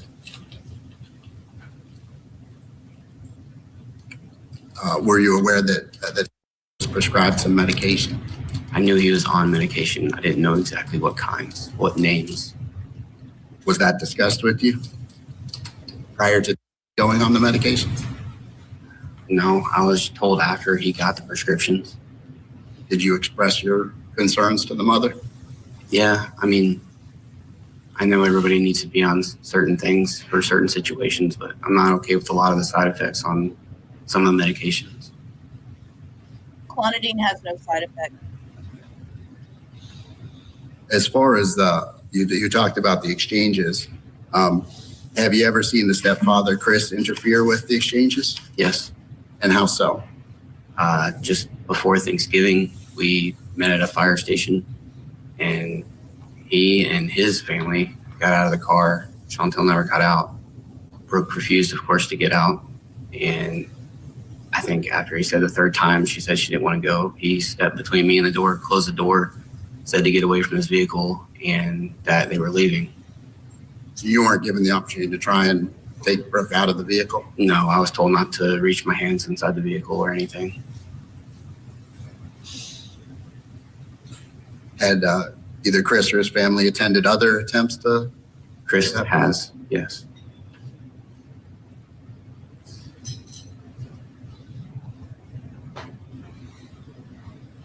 Have there been any of these attempts to have parenting time where Chris hasn't been involved? Not that I can recall, no. Back on March 12th of last year, 2024, you signed an amended parenting plan at that time regarding your 3 children, correct? Yes. And that document was filed with the court and an order was entered to approve it, correct? Yes.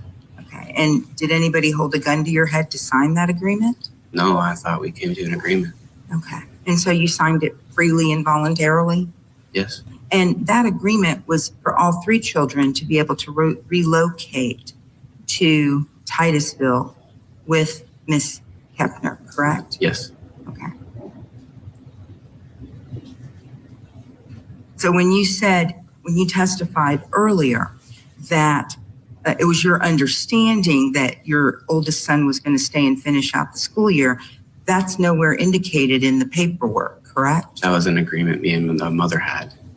Okay, so you're saying it was a verbal agreement, but it wasn't in the amended parenting plan that you signed, correct? No, ma'am, but that's what my oldest wanted at the time. And you were aware that that language was not contained in the amended parenting plan that you signed, correct? Yes, that's why we had the discussion. Mm-hmm. And when you had this verbal agreement, there was no further written agreements made to solidify that, correct? I could probably go through and see if there was any text or anything. That might take a while, but as far as I remember, it was a verbal agreement we had a talk with Andrew about. My question was there wasn't anything signed by both of you saying that your son Andrew, who was 16 at the time, was going to remain in Hernando County, correct? No, it was just an agreement. Okay. You indicate. You know, I'm just going to say this and I'm going to say it out loud. When children have to deal with the nastiness of parents' divorce, it should be required through all of this that they have to have some type of therapy. Because this back and forth, and this lawyer's pissing me off because I can remember back in the day of, no, it was verbal. We agreed verbally, this is what we were going to do with our children.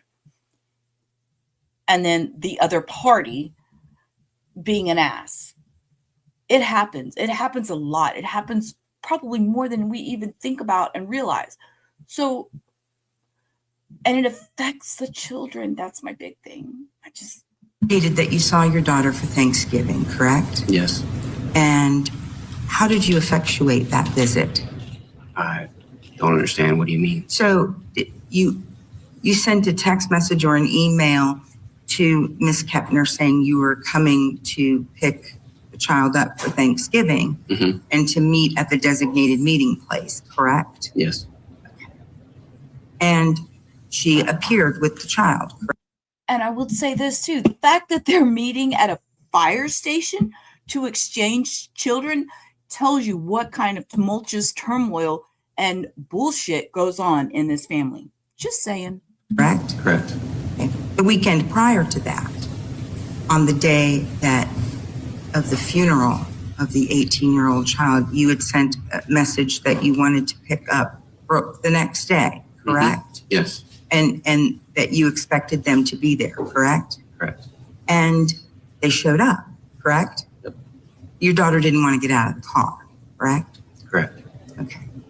And prior to that, wouldn't it be fair to say, sir, that there were no other times when you sent a text message saying that you were going to meet at the racetrack or any other location to come pick up your children for your time sharing, correct? There is a lot of times stating that I was going to be there and I would show up.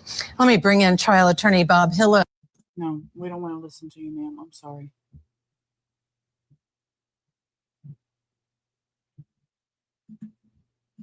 One of which is being investigated in connection to Anna's death. Let's go back inside the courtroom for this civil case. Chantel's stepmother is on the stand testifying about underage drinking occurring in Chantel's home.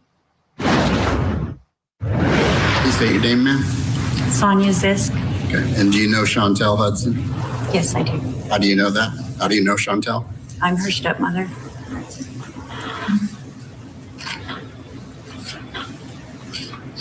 And do you recall if Chantel relocated to Titusville?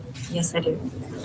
Do you know where she was living prior to relocating? Excuse me, Your Honor, can we ask the witness to speak up? I can't. Ma'am, hear. if I could get you to speak into the microphone, ma'am, so that everyone's able to hear you. Thank you. I'm sorry, what? Do you know where she was living prior to her relocating to Titusville? Yes, she was living with us. And what city do you reside in? Wikiwachi? Were you residing in Weekiwachi at that time? Yes. When was this, ma'am? We've been there for about 2 years now, so 23? Around summer of 23 is when we moved to where we're at. Summer of 23? And did Miss Chantel reside with you there from the time that you moved there? Yes. Okay. And do you recall how long she lived with you until she relocated to Titusville? She moved in there around, we did like June. And then I want to say by I want to say it was probably April of 24, right around there. I don't know exactly. About April of 24 is when you recall that she relocated? Yes, it was before the end of May, so it was before school got out. Are you aware of, while she was living with you, were you aware at some point that she was allowing minor children to drink alcohol? I saw it one time. What were the circumstances? And this is the stepmom of Chantel, who is the stepmom of Anna. Okay. And she's seen the kids drinking. I walked in the house. They were sitting at the island. Who's they? Chantel, Andrew, and we're sitting around the island. And I do believe, I think it was Chris that was on FaceTime. And they had shot glasses in front of them. And I'm like, what are you doing? She said they just wanted to taste what it tasted like. Who's they? The boys. She allowed all 3 boys to? There was 2, Andrew and. So she allowed there was 3 shot glasses, one for mom, one for Andrew. Yes, ma'am.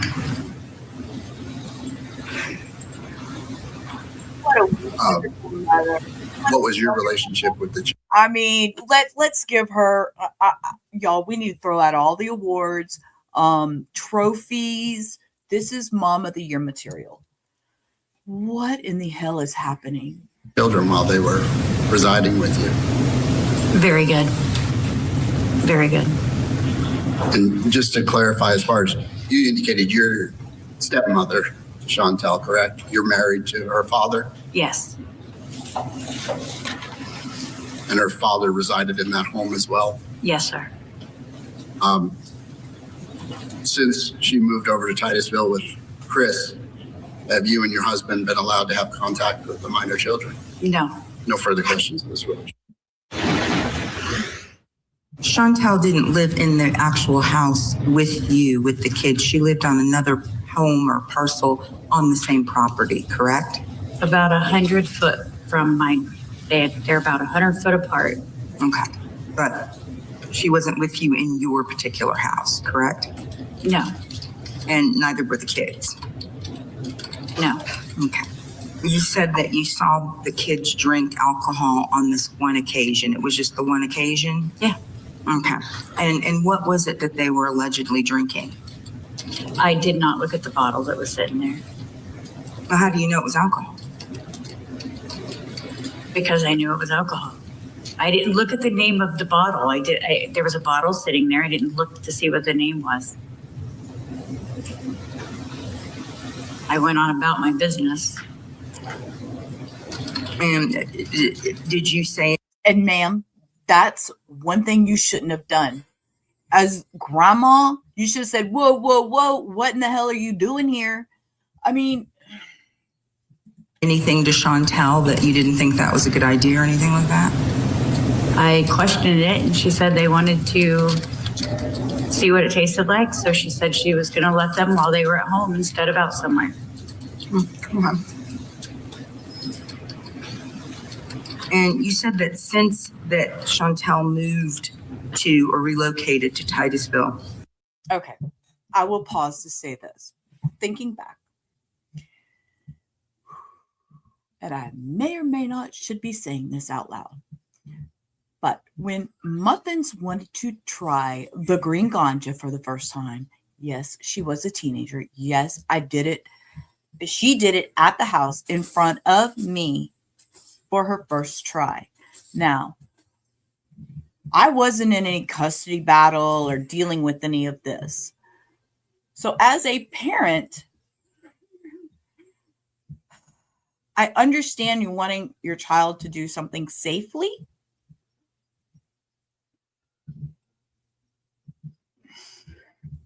But there's, oh man, you're dealing with custody stuff and all that. It's just a really bad look. You haven't seen the children. You haven't called her to request. Oh, yes, I have. Oh, you said you're saying I have that you left called messages. her. I have texted her. We have reached out. There was a falling out about Chris, and she didn't want anything else to do with us because her dad told her that he couldn't come around. Because your dad, meaning your husband, Yes. told her that Chris couldn't come around. Yes. Okay. And this falling out was because Chris allegedly cut some trees to clean up the yard at your request, correct?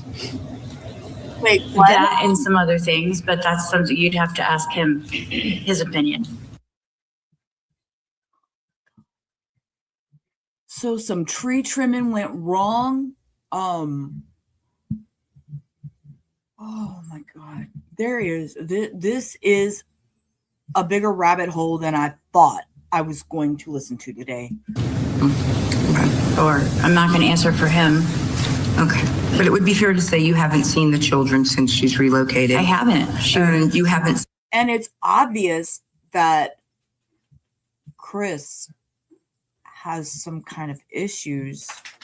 In my opinion, from everything I'm hearing, I don't want to say anything bad about a parent, but I've got so many questions. Come sit down and talk to me. Come Somebody come talk to me. Sent them a Christmas card. Oh, yeah.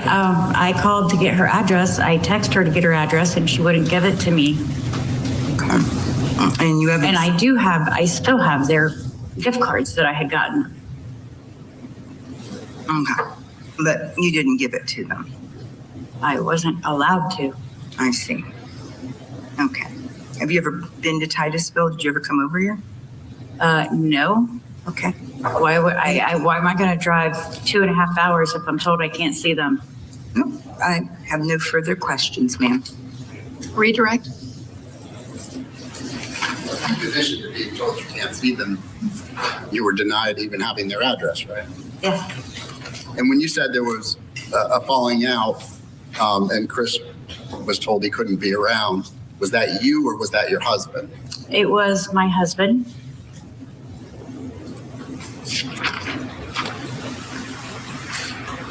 And this property that we're talking about, was it your husband's property? It was ours, yes. Okay. And you had mentioned another home. Were both homes on your property? Yes, sir. And the reason that I say she lived with us is because we actually were in both houses because the houses are very small. So we had to use, I have 5 people in my home. We had one restroom, and I told that was part of the deal is that we had to use that house too. So you both used both houses? We used both houses. Would you see the children on a daily basis? Yes. Brooke would always come over and see me and play with Max, and she was always at my house. No further questions. Anything else? No, Your Honor. All right. Thank you, ma'am. All right, stay with us. We do have to squeeze in a break, but up next, to the death of Anna. Let's get you back inside the courtroom now. The judge is about to make her ruling. Not that I'm trying to deny you, Ms. Athanasson, of any time to put on your case, but the issue for this court today is whether or not the children in this case are in imminent danger. And I've heard lots of testimony with regard to what happened back in 2024, what happened on the West Coast. But other than the incident that happened on the cruise, I've heard nothing to indicate that Brooke is in imminent danger or harm at this time. How long is expected to remain with the relative? At this point, we're not sure. We're not sure what the FBI is going to do, whether he's going to be charged federally or whether they're going to turn it over to the state. My client is waiting to hear on that. They're also waiting on some testing results. They've done a bunch of psychological testing and psychiatric testing. So they're also waiting to hear about that. And so they don't know at this time how long the child is going to be at her relative's house. Is there any expectation that he will be coming back to Titusville in the near future? No. Okay. All right. Then based on the evidence that's been presented today, I don't find that there is an emergency and that Brooke is in any imminent risk of harm. I understand that there may be some issues with regard to contempt. I understand that there is a hearing pending on December the 17th before Magistrate Valentin as it relates to the motion for contempt, and I believe an amended motion for contempt has been filed as well. But for my purposes, the only thing that the court was here to hear this morning is the emergency motion for temporary relief, most specifically as to paragraph 17 or 19, when it says the youngest child is at immediate risk of abuse, abandonment, or neglect in the care of the respondent. The court has not heard anything to indicate that there is an imminent risk to Brooke. Now, certainly if there was a situation where was returned to the home and is in the home with Brooke, that may be another basis to for a motion to be brought at that time. But so long as no longer in the home, I don't see that there would be any risk to Brooke. So yes, sir, I hear you, Mr. Smith. I actually didn't say anything yet. Okay, I look like you're about to. So I am going to deny the emergency motion for temporary relief. I will prepare a written order, and I will have that order filed, I would anticipate, by Monday or Tuesday of next week.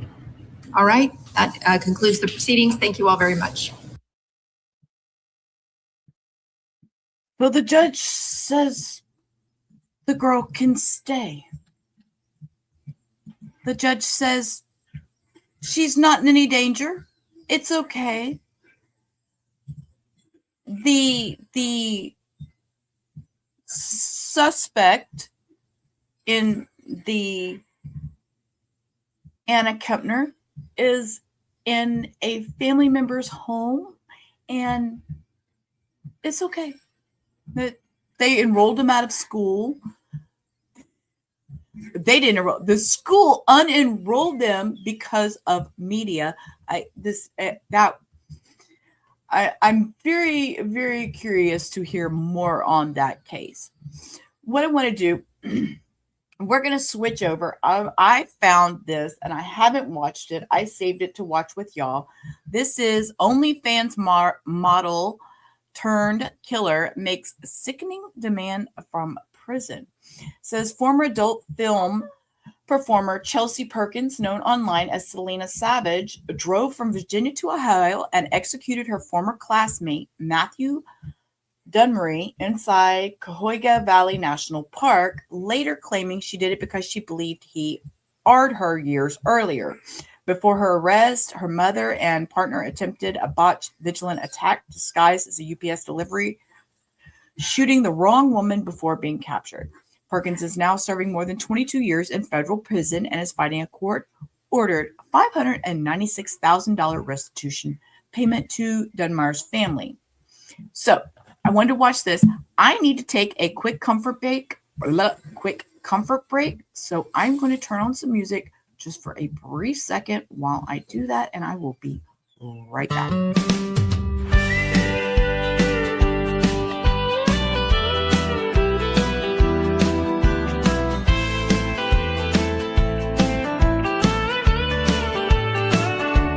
One of these days I'll be alright. There's nothing here that I don't like. Just being me, living through my scars as I watch the clouds near and far. Hard to live within the truth, the memories of my youth. I'm doing my best to get it together, no matter the storm or the weather. Living like I had nothing to lose, not allowing them to light my fuse. I know I can't be the only one, a different path I never dreamed I'd find. It's a beautiful day to start with own mind. Live your best life, I'm not crazy. Stay a while, don't worry about tomorrow. Live for today, one of these days I'll be alright. There's nothing here that I don't like. Just being me, living through my scars as I watch the clouds near and far. Hard to live what's in the truth, the memories of my youth. I'm doing my best to get it together, no matter the storm or the weather. Living like I have nothing to lose, not allowing them to light my fuse. I know I can't be the only one they want. Okay. All right. Okay. That was quick. Okay. So I don't know this case. I don't know anything about it. But when I read the description, I said, you know what? I need to know more. So we're going to watch it. Here we go. Adult film star executed a man inside a national park. The victim, someone who she once accused of rape.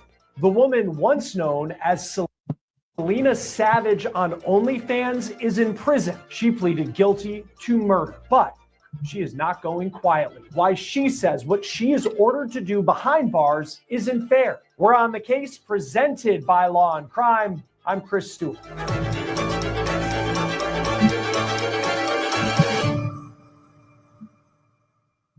Selena Savage has a shocking life story. Now, much of it moving forward is going to be spent in prison. Her real name is Chelsea Perkins, and she wasn't always making explicit content for work. She's actually a Coast Guard veteran, and she claims to have a very traumatic past. She claims that past was her motive when she committed murder that she pleaded guilty to earlier this year. Now, the big update. Okay, and real quick, just because, no spicy. I was going to do trigger warning.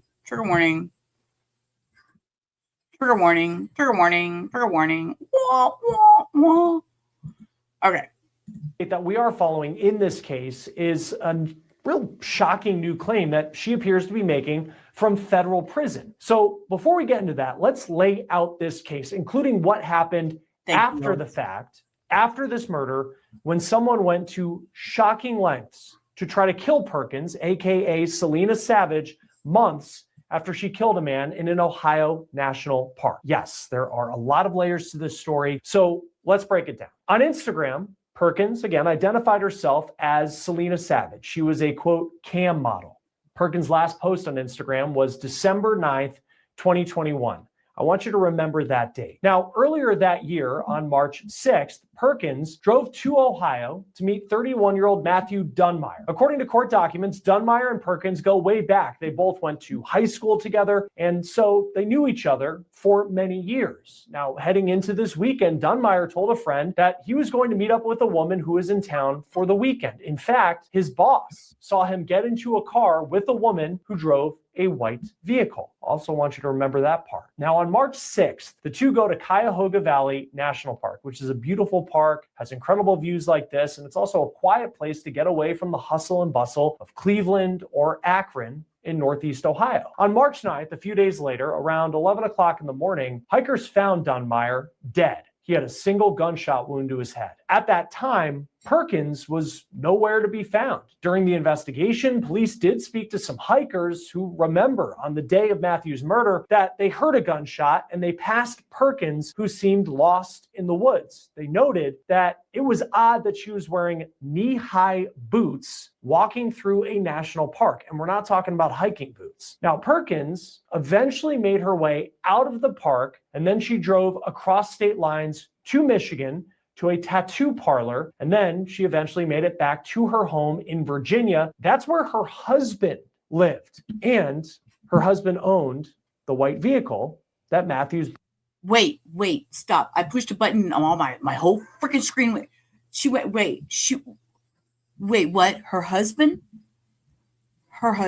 Excuse me. Boss saw... Rewind that a second. I think she had on knee-high boots. Let me gather my thought here. Knee-high boots, and she come out of the woods, and she drove back to be with her husband. Drove across state lines to Michigan to a tattoo parlor, and then she eventually made it back to her home in Virginia. That's where her husband lived, and her husband owned the white vehicle that Matthew's boss saw him getting into before he went off and was murdered. It took several months to arrest Chelsea Perkins. Police say eventually they were able to line up Matthew's cell phone data with the location of an Airbnb rental that Perkins had booked for the weekend that she was in Ohio. Her DNA also showed up on Matthew's body and a water bottle that was near his body after she shot him in the back of the head. Now, Perkins was arrested in December of 2021, specifically December 10th. And that's why her last post on Instagram as Selena Savage is December 9th of that year. For as clear as the evidence seems in hindsight, it took several months for law enforcement to arrest Chelsea Perkins. And during this time, this story took an even more shocking turn. I promise you're not expecting it. So a little more than a month before Perkins was arrested, a woman was shot in Northeast Washington, D.C. And the shooter, according to the Justice Department, wore a brown vest and brown baseball cap and was carrying a cardboard box. They knocked on the front door and they shouted, quote, UPS. They shot the woman who answered the door. The person dressed like a delivery driver shot the woman who answered the door. Later. Wait, let's go back and we're going to read that for what it says. It says, surveillance video shows blank wearing a brown vest and brown baseball cap and carrying a cardboard box, knocking on the front door of the victim's home at approximately 9:25 p.m. Blank announced herself as UPS delivery person, stating she had a package for the victim. When the victim opened the door, Blank fired 2 shots from a silver revolver that she was holding inside of an opening cut on the back of a car. I remember this story. This was I remember this story. This was the UPS shooting yes. Okay. An opening cut in the back of the cardboard box. The 2 shots struck the victim in the abdomen. McQuillan then drove himself and Blank out of the area, changed the license plate on the vehicle. MPD officers stopped the vehicle soon thereafter, the 1400 block of Florida Avenue Northeast. I remember this story. Now that the UPS, the shooting at the door and all that in the car, I remember this. Dressed like a delivery driver, shot the woman who answered the door. Later, we would learn this was the woman who was dressed like a UPS delivery person. This was the shooter. Her name was Tommy Lynn Dunmire. She's the mom of Chelsea Perkins' murder victim, Matthew. Government prosecutors say that Tommy Lynn and her longtime partner, a man by the name of John McQuillan, drove to a house in Washington, and they had the intent to shoot Chelsea Perkins. The couple had grown frustrated by November that no one had been arrested for their son's murder, and they really believed that Chelsea Perkins was responsible, so they decided to take matters into their own hands. Now, the problem was that the woman who answered the door, who Tommy Lynn shot, wasn't Chelsea Perkins. Chelsea. It was a woman who had nothing to do with Matthew Dunmire's murder. Now, that shooting victim survived. Tommy Lynn and her partner, John McQuillan, then tried to escape by changing their license plates. Police eventually caught up to them, and at that point, they say Tommy took her own life. Hey, before we continue, I want to pause and talk about something many people deal with, debt. It can feel like it's not an act for a way out, and this can happen at pdsdebt.com/otstat.com/OTC. Now, McQuillan, Tommy's longtime partner, he pleaded guilty in 2022 for his role in the shooting, and he was sentenced to 3 years in prison. Perkins no longer lived in the Washington, D.C. area at the time that Matthew's parents went to try and kill her under the disguise of being a delivery driver. Perkins, though, was arrested in Pensacola, Florida. Court records show that the motive... Another Florida. Lois, get out of Florida. Florida? Between Florida, Texas, and California? No, you're never going to survive. For the murder of Matthew Dunmire was, in the mind of Perkins, revenge. Court records show that she accused Matthew Dunmire of rape in 2017. The Cleveland Plain Dealer newspaper in Ohio says that police in Virginia Beach, where Perkins claimed the rape happened, didn't have enough evidence to support a charge. On May 27th of this year, so a couple of years have passed, we've made it to 2025, Chelsea Perkins pleaded guilty to driving more than 300 miles across state lines and killing Matthew Dunmire. She pleaded guilty to a charge of second-degree murder. Perkins was sentenced in September to 22 and a half years in prison. She faced sometime between 20 and 25 years in prison, so it appears the judge found right down the middle as what her punishment was going to be. And she is currently in federal prison at a facility in West Virginia. Now, along with that 22 and a half year prison sentence, the judge also ordered Perkins to pay restitution to Matthew Dunmire's family. The amount was $596,000. That is the amount that the court says pays for Matthew's family's travel expenses for them to get to court because they lived out of state, and it pays for Matthew's funeral expenses, but it's also an estimated amount of the money that Matthew would have made in his life if he were still alive. He worked as a musician. Now, in this court document obtained by Law and Crime, Perkins is disputing the amount of money related to the future earnings. It reads, quote, no pay stubs, tax filings, sworn affidavits, or expect analyses were produced to verify the length of this employment, consistency of his hours, or what reasonable living expenses he may have incurred.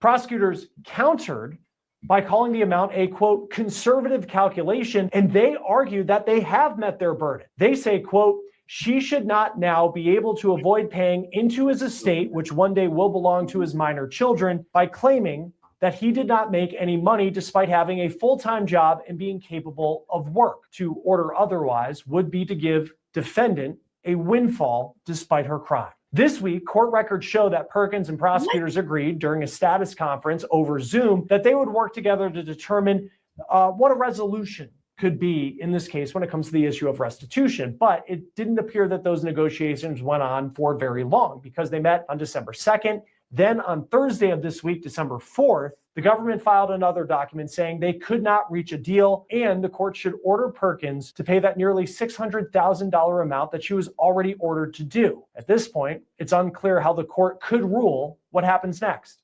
Joining us now is... And how are they take what, the restitution out of what their pay that they get for working at the jail? Former Deputy Attorney General of the state of Ohio and Prosecutor Mark Weaver. It's always great to have you on Law and Crime, especially when it comes to cases like this that happen in your state, though this one was federal. When it comes to the argument over restitution, how strong of a case does it seem that Chelsea Perkins has?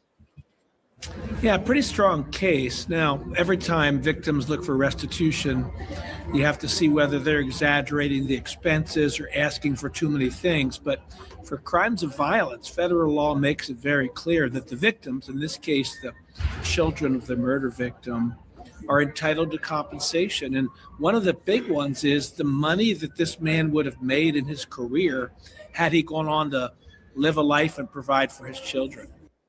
What goes into calculating that? Who's the person who's responsible for figuring out what that money would be? Hey, your viewers might be surprised to know that there's actually an industry of people who do this. These are actuaries and accountants and experts who can look at somebody. I know, I have such a hard, I hear it, Law and Crime. I feel it, I hear it, I hear it. I know exactly what you're saying, Lois. Oh my. Okay, sorry. Stick around, Lois. I'm going to play the Christmas song at the end of this, even though Hio played it yesterday on her stream. You weren't over there. I'm going to play it at the end of mine just because I can. His career path and make guesses essentially of what they would do. This person was a musician, so it wouldn't be fair to say, well, he's going to be right. They didn't know how much money he could have possibly made. So who are they to judge that, close to $600K is not fair? Really? Think about that. I mean, and pay for his funeral expenses, pay for all their travel that they've had to do, all the court travel they've had to do. Restitution, it is what it is. You just pay it. Big as Taylor Swift if he had lived. And so therefore the compensation should be tens of millions of dollars. But a musician can expect to make some money in their life, and I'm sure he did other things as well to make a living. And so it's easy for an actuary to look at tables that show what most commonly is done for people like this and then provide an estimate. I don't know financially what Chelsea Perkins' situation is, especially at this point when you think of, maybe lawyer fees and all of that, but she's going to be in prison for 20 to 25 years. Like, how does she pay that amount of money? She probably doesn't. This is often a legal fiction, as we call it. We're requiring somebody in prison who at best is making a little bit of money doing prison work to help them pay for candy and personal supplies at the prison commissary. We're expecting that person to pay that judge, but often this is a symbolic thing that the person should be held accountable. Of course, she's not that old. If she lives a long life, she could get out of prison, and then I was just thinking that too. So even, the restitution, if she got 22 and a half years and she is, I don't remember how old she is, but if she's, 25, she'll be 50 when she gets out. She'll still have to pay on the restitution. So she's going to have to get a job to be able to live when she gets out. Who's going to take care of her at that age? I have questions. You would have her paychecks docked a certain amount of money to pay for this restitution. Yes. How does that work in terms of, say she gets out of prison eventually? I mean, if she'll live years after serving her time on this 20 to 25 year sentence, how do you determine, who determines how much she's going to pay each year for the rest of her life? Well, typically this is overseen by the parole department or the probation department that set up the original order. It's not done by a judge. It's done by federal employees whose job it is to monitor compliance with inmates when they leave the system. This very well might be made a part of her parole obligations when she leaves prison. And then just looking at this case in general, she accused the victim, Matthew Dunmire, of sexual assault many years ago. She didn't have the evidence to prove it. Sometimes those cases are difficult to prove. What do you make of that aspect, just looking at how this case played out, that was allegedly, I mean, she was convicted, but her motive, she said, was this, what sounds like a very traumatic thing that she claims happened to her years ago? Yeah, if this man is a rapist, he deserves to be put on trial and sent to prison. I don't know if he was or not. She claims he was. Hollywood and TV and movies have given us this sort of exciting portrayal of a woman who's going to make things right by hunting down and forcing her rape. He has a little point of how they sensationalize everything with Hollywood and make it so different. To be responsible for what he did. It makes for interesting movies, but in real life, what we're all obligated to do is not do the second crime. So if you become a crime victim, she says she was a crime victim, you have two things you can do. You can press criminal charges and you can bring civil lawsuit for money. That's what you can do. What you can't do is go out and commit murder, because if you do, you're going to prison. I remember when we first covered this story, and the idea of taking this man to a park on a hike, almost coaxing him in to think that they were going to have some sort of conversation or connection in some way, and then she executed him in cold blood.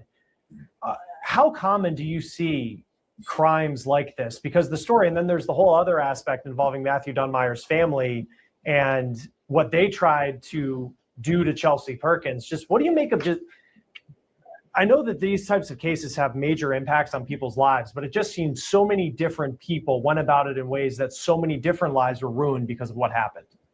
Yeah, that's a good observation. I'm speaking to you from a prosecutors conference, and if I were to grab some of my fellow prosecutors and invite them into our conversation, I think most of them would agree that most of the crimes we deal with are ones that are spur of the moment, driven by alcohol, driven by an immediate bad decision. Only rarely do we get these very carefully thought out crimes where the person who's eventually going to do the murder spends all this time preparing for it.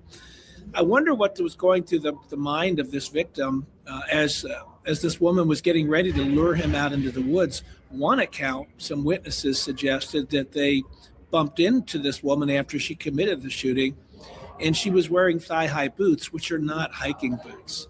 And so the victim must have known that they weren't dressed to go out hiking in the woods. It makes you wonder what she said to him to be able to lure him out to that very far away location where she could commit the crime. And if she was so frightened and angered and everything else because of what he did to her in their past, supposedly,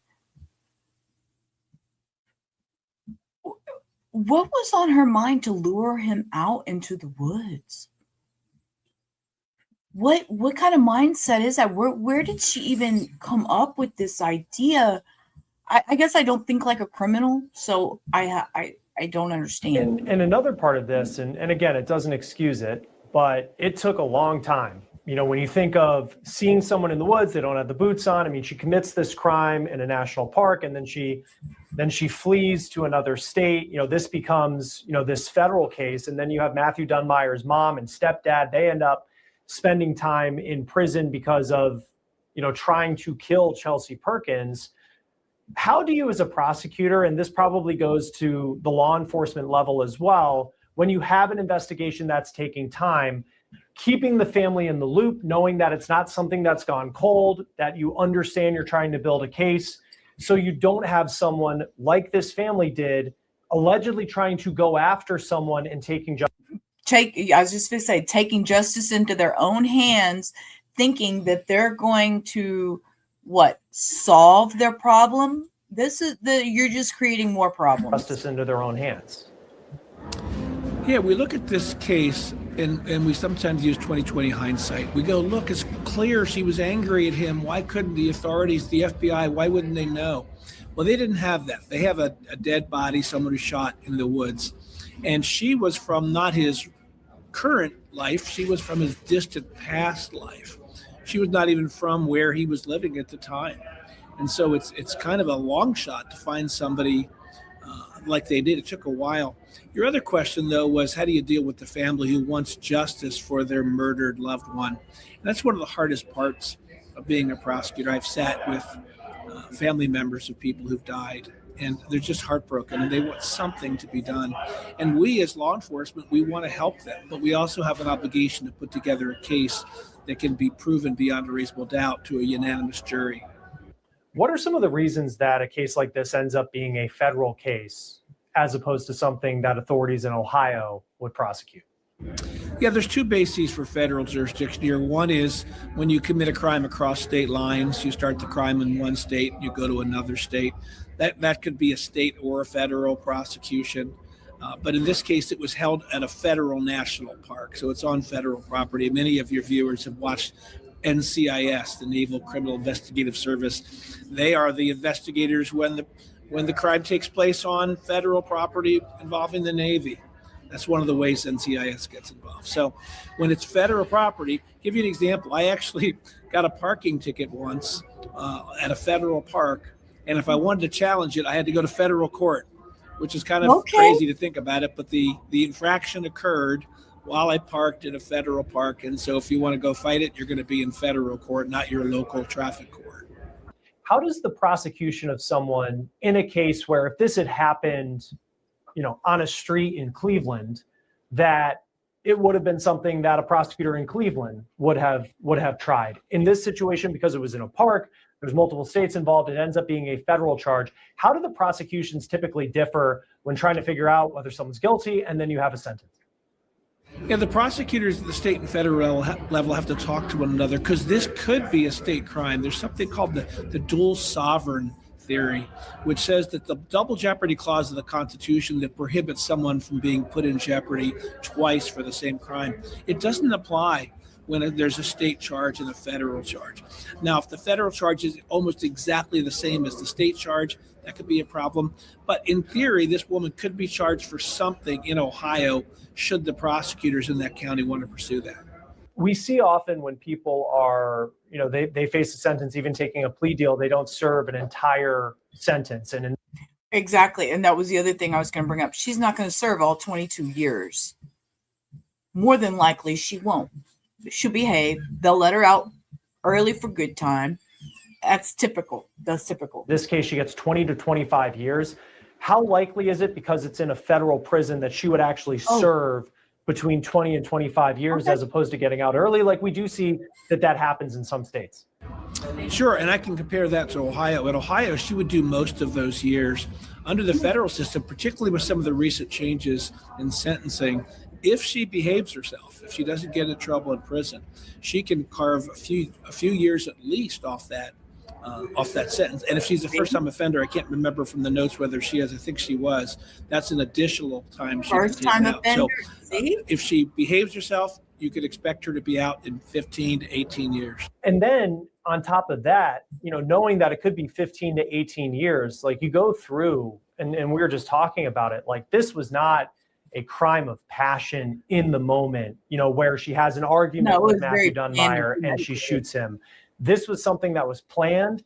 This was calculated. This was driving to flee to another state and then trying to hide from it until she was eventually arrested. And not to mention, somebody else lost their life because the parents of the poor deceased man decided to take matters into their own hand because they felt some kind of way that the police weren't doing their job. I don't know. I guess, what do you make of the sentence here that she was given, the plea deal that went forward, that she's getting 20 to 25 years, where in some states, she'd be serving the rest of her life in prison if this went to trial? This is the nature of guilty pleas, right? Each side has to give something. A plea bargain is a contract, essentially, and just like any contract, each side has to receive something of value in order for it to be enforceable. So in this case, the United States Attorney's Office from the Northern District was relieved of their obligation to prove their case beyond a reasonable doubt.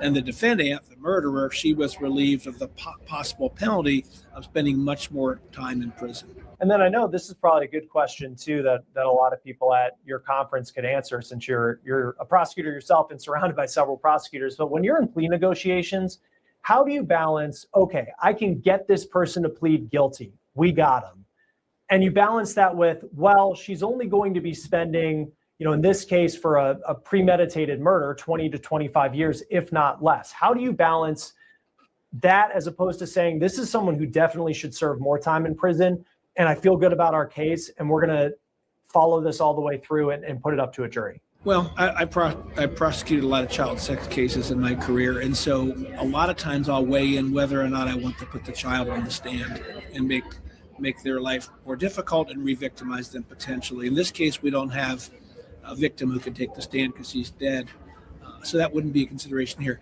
But you do want to give some certainty to the family. What you tell them is, if we get this the plea bargain and the conviction, there won't be any appeals. You won't have to come back over and over again and hope the appeals court doesn't send it back for another trial. So it does give them some closure. It's one of the things we talk about with families when we encourage them to consider blessing, if you will, a plea bargain. Although we always have to remind them, it is the prosecutor's decision. It's not the family's decision. Me, on behalf of the state of Ohio, I represent the entire state of Ohio when I'm bringing a case, not the family of the dead person. And so it's a difficult conversation. There's a lot of tears, a lot of prayers, a lot of people being very upset. But the important thing as a prosecutor is I want to listen to them, let them have their say, and then make the best decision. And then with that, if this had gone to trial, like typically what does the federal appeals process look like? Where if she felt like it was unfair for whatever reason, and I don't know, again, how much money she has, where if she could afford the attorney fees to bring them. Well, if she was an OnlyFans model, she might have plenty of money stuck away. I'm just thinking out loud. She might have plenty of money stuck away if she was an OnlyFans model. And what kind of appeals can they do on federal charges? Is it anything different? Hey, Cindy, welcome in, hun. Those appeals, but how long does it take for someone to actually successfully, in some cases, appeal a conviction on a crime like this? Yeah, she would be entitled to a public defender for an appeal, whether she could afford it or not. The appeals process is, by design, slow. It's not months, it's years before an appellate court could overturn a verdict. And that typically requires the defendant, in this case, the person who shot this man, she would have to come forward and point to a mistake in the trial, either a mistake that violates the law or the Constitution. And then, in addition to finding a mistake, they have to prove to the appellate court that it would have changed the outcome of the verdict. But she pled guilty. So what kind of appeal could there be? Verdict, if there had not been that mistake. So it's not just enough to say there was error. That's called plain error. There has to be what's called reversible error, which means got to prove we would have had a different result if that mistake had not been made. It's a very high bar. Most of the arguments I've made on appeal, I think all of my appellate arguments on behalf of criminal cases have been upheld by the Court of Appeals. And we'll see how this one plays out.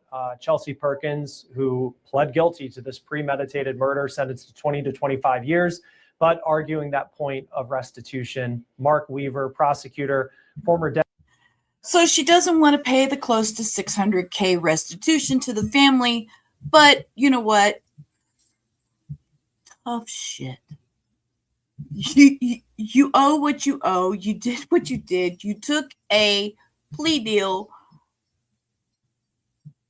You can't change now. You can't change now.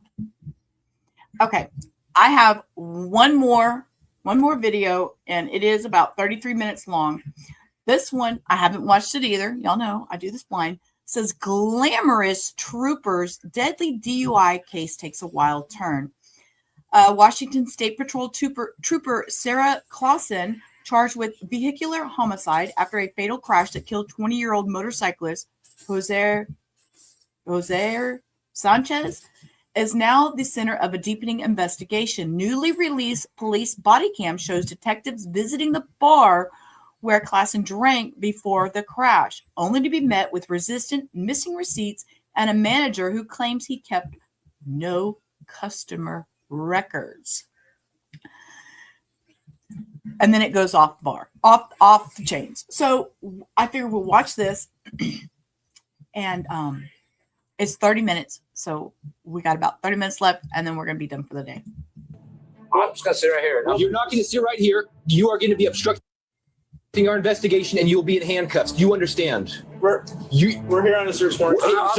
Washington State Patrol Trooper Sarah Clasen is charged with vehicular homicide after a deadly crash. But where do authorities say she was drinking that night? Newly released body cam shows detectives at the bar that she was apparently drinking at. The only thing is, they're apparently met with suspicious resistance from a manager who claims he doesn't keep track of customers. We're breaking down this interaction at the bar and the investigation into the crash. Welcome to Sidebar, presented by Law and Crime. I'm Jesse Weber.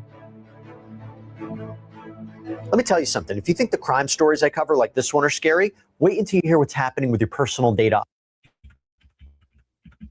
We're not interested. In allegations, she was driving drunk. Trooper Sarah Clasen was arrested last March after police say she made a left turn and crashed into 20-year-old motorcyclist Jhoser Sanchez, who died at the hospital after succumbing to his injuries. Officers on scene said that she showed signs of impairment, that she refused field sobriety tests. I mean, this can be triggering for many, and y'all know I give my trigger warnings. And I'm so sorry to Cindy, and that was no disrespect. And I don't think they're going to show anything about the actual motorcycle accident. They're going to discuss the things that happened at the bar, where they went to try to get the receipts and everything about the customers being served and how much she was served. And a later blood draw apparently showed her alcohol level was more than double the legal limit. She was eventually charged with vehicular homicide. But the investigation into exactly where she was allegedly drinking that night and for how long, that has continued. And now, newly released police body cam footage is pulling back the curtain on that investigation in a major way, because it shows detectives going to this bar where Clasen was allegedly drinking and encountering what they describe as suspicious resistance and missing records. It's best not my interest. I feel like he is interfering with our investigation, and I think he needs to leave. Sir, you need to leave. Sir, you need to leave. I'm just going to sit right here. You're not going to sit right here. You are going to be obstructing our investigation, and you will be in handcuffs. Do you understand? We're here on a search warrant. Okay, so this all starts on the evening of March 1st, 2025 in Richland, Washington. As I mentioned, 20-year-old man named Jhoser Sanchez is at home. According to Apple Valley News, he had recently graduated high school. He was working at a food processing company. He had a passion for motorcycles. And around 6 p.m., as it was getting dark, Jhoser asks his stepfather for permission to take the bike for a ride around the neighborhood. He gets the okay, he heads out. Now, at roughly the same time, you have 35-year-old Sarah Clasen. Again, this Washington State Patrol trooper and public information officer with the agency for 13 years, she's off duty. According to what she later tells police, she was out picking up a Domino's pizza and was heading home to her family. Now, reporting indicates that her route takes her westbound on State Route 240. She apparently approaches the intersection with Village Parkway, the turn into her neighborhood. She gets into the left turn lane, and according to the police reconstruction, Jhoser is traveling eastbound on SR 240, approaching that same intersection. Clasen allegedly begins her left turn onto Village Parkway, and Jhoser, apparently seeing her vehicle turning into his path, slams on his brakes. And police would later find a skid mark from seemingly his motorcycle tires veering to the right in a desperate attempt to avoid the collision. But it wasn't enough. The front of Clasen's SUV struck Jhoser's motorcycle, and the impact was violent. The motorcycle became wedged underneath the front passenger side of her vehicle and was dragged. Jhoser was thrown into the road. Are you injured at all? No. Okay. And it said you were in a Kia, is that right? Yes. Okay. Okay. Did you hit a motorcycle? Yeah, we are. Okay, do you see if the person's injured or breathing? Yeah, I think everybody's okay. Let me get on and check. Yeah, we have no pulse on I believe a pedestrian. I can. Yes, I'm a first responder. You are a first responder? Yes, I am. If you want to start CPR, we can definitely get that going. Okay, I'm going to start CPR. Okay.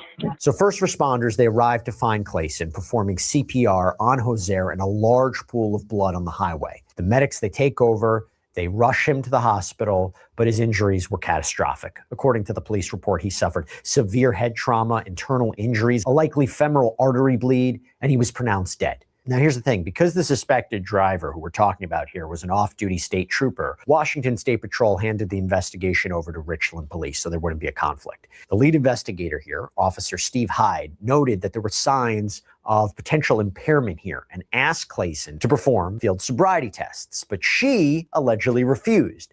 And after a lengthy on-scene investigation, Officer Hyde informed her she was under arrest. All right. So like I said, we were really trying to rule alcohol out. I'm not convinced that alcohol wasn't a factor. So right now you are under arrest. Okay. Let's go ahead and put your hand behind your back. So we will be this search warrant for blood. Okay. That way there will be no questions. Now, as she's being placed into the patrol car, Clasen seems to reconsider her refusal to take a test. Well, so we're trying to treat this like any other incident, and typically once the opportunity kind of comes and you say you don't want to do it, it's voluntary, and then if you want to do it, I did a voluntary breath test at the VAC, but I just didn't want to do the fields. Okay. So you wanted to submit to, I think with this, the significance of this, I think it's probably, we're going to probably get a search warrant. Okay. That's fine. All right. I appreciate your cooperation. No worries, of course. And it was that investigation that led to a blood draw. And what was the result? Sarah Clasen's blood alcohol content was 0.175%. That is more than 0.175%. Excuse me, ma'am. Excessive. And that's why I want to watch this, because now they're going to go into the bar and we're going to see body cam of the bar owner not wanting to give information. Double the legal limit. Now she was and I do have to say that it's because bars are being held accountable now for how much they are serving and allowing the people to leave the bar with that much alcohol in their system, which causes this type of accident. I will one day present the story of personal family members. 4 lives were taken. 4 lives. 4 lives. 4 lives. 4 lives from a drunk driver. From a drunk driver. I hold this. It stays here at my desk. One day we will have that conversation when I'm comfortable. Right now I'm not comfortable. But drinking and driving is fucking disgusting. It is. You just don't do it. Charged with vehicular homicide, she's pleaded not guilty. But for prosecutors, there was still a major piece of the puzzle that was missing. Because to fully build their case, they needed to know, okay, where did she drink that night? And how long was she drinking for? That question led detectives to a local bar. It's called the Moon Palace. And the newly released body cam footage from their visit shows the search for answers seemingly immediately hitting a wall. It's best not my interest of this. I feel like he is interfering with our investigation, and I think he needs to leave. Sir, you need to leave. Sir, you need to leave. I'm just going to sit right here. You're not going to sit right here. You are going to be obstructing our investigation, and you'll be in handcuffs. Do you understand? We're here on a search warrant. Let me walk you through this body cam footage step by step, okay? Because it shows detectives from the Richland Police Department arriving at the Moon Palace restaurant and bar, and they're trying to piece together Sarah Clasen's timeline on the night of the crash. So it begins with detectives inside the establishment presenting the manager with a search warrant. And what they're doing is they're asking for his cooperation to close the property temporarily so that they can conduct their search, right? But, from the very first moments, this manager appears hesitant, appears on guard. He immediately calls his attorney, begins clearing customers out of the bar, and Lois, I was thinking the same thing, and it more looks like a Chinese restaurant, the way the outside looked with the little emblems and stuff. It looked like a Chinese restaurant, but in my mind, I'm thinking Moon Palace. I'm thinking butts in the air and moon. I don't know. I was thinking, but I wasn't going to say it. I was trying to be cool and kosher, but Lois threw it out there. Lois, I'm going to put it on screen so everybody on Replay Crew can see it. Lois says it sounds like a strip club, and I have to agree with her. I was trying not to say that, but As he's trying to reach his lawyer, detectives press him with just basic questions. They ask about Sarah Clasen's presence. The manager seems to downplay it, saying she was there, quote, a long time ago. And when they ask which employees were working that specific night, March 1st, he seemingly refuses to give that information.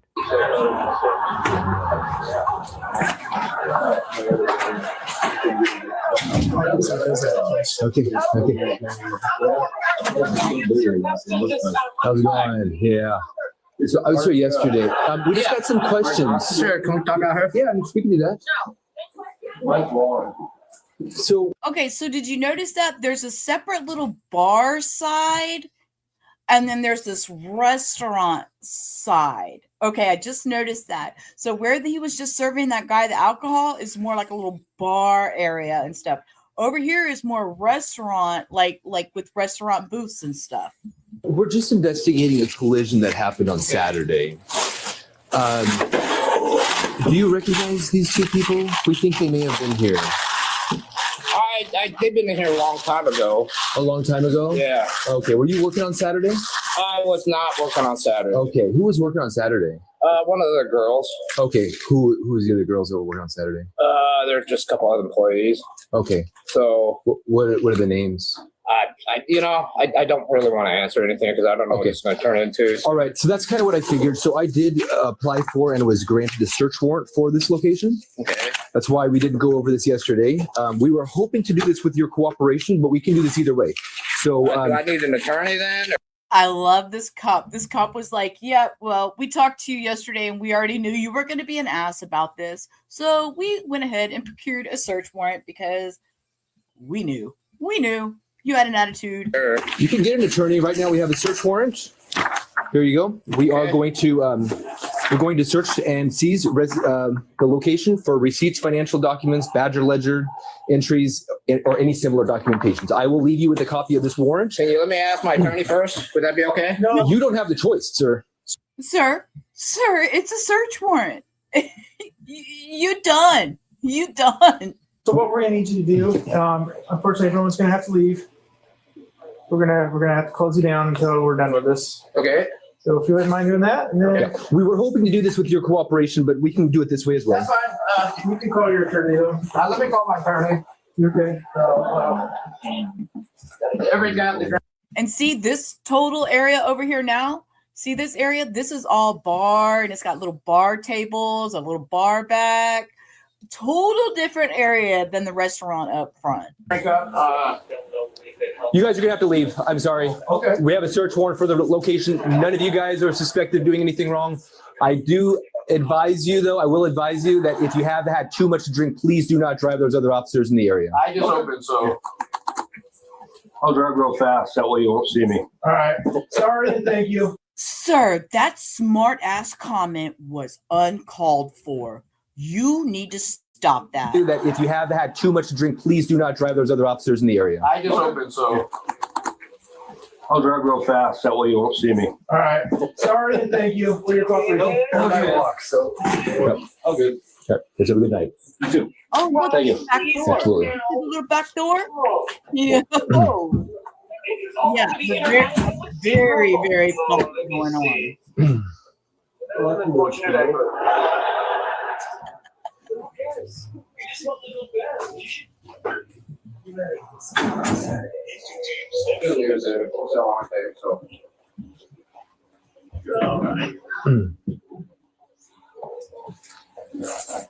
Thank you. Sorry.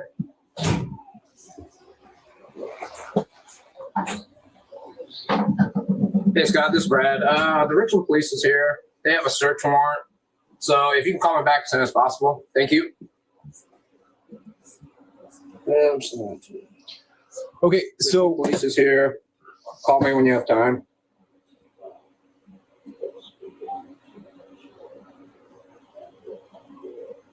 So we, believe it or not, we do want to make this as painless as possible for you. So we are going to need those documents. Either we can look through all of the location. We do have like I said, we do have a search warrant for documents. Look at that yellow Dickies cup. I ain't seen a yellow Dickies cup in a while. Dickies had good barbecue. I ain't seen a Dickies in a while. We don't have any more around here. Like my checkbook. Sales records for Saturday. Yep. He says, like my checkbook. Sir, they're going to need more than just your checkbook. Either we can look through all of the location. We do have like I said, we do have a search warrant for documents like my checkbook. Sales records for Saturday. Yep. They're right. Receipts, financial documents, ledger entry. So yes, your checkbook. Your help. Yeah, appreciate this, man. Hey, Scott. Hey, they're here. They got a search warrant. So the Richmond police. So I guess the documents. Do I need to look at the document again, or the? You can if you'd like. So do I need to look at the document? That's your copy. You can do whatever you want with it. Let me. Okay. So other than that, they're here. I tried to kick everybody out. So Now, after the bar is cleared, the search continues, and the manager provides officers with the receipts that he has on hand. But as detectives look through them, they notice something strange. For a Saturday night, the number of receipts seems incredibly low. The volume doesn't appear to match what you would expect for a busy bar. So it's at this point the manager makes a sweeping statement. He tells detectives the Moon Palace simply doesn't keep records of every sale or every customer. receipts I keep right here. Okay. So okay, we can look through those. It's fine. Okay.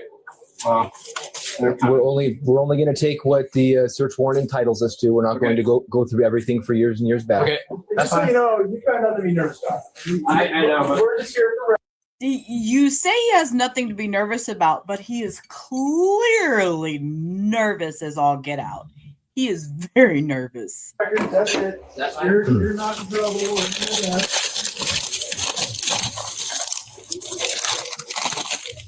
Yeah, the taxes.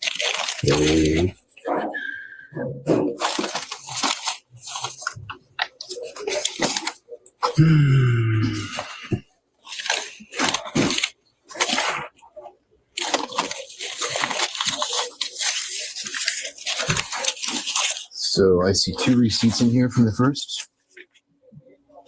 Carly Sue on one. Okay, here's the checkbook. So are these all the receipts? Yeah, that's all the receipts. So on the first, you only had two visitors? The first, yeah. Some most of the time they pay cash. So you only These are kind of like tabs I run until they. So you don't use these for cash?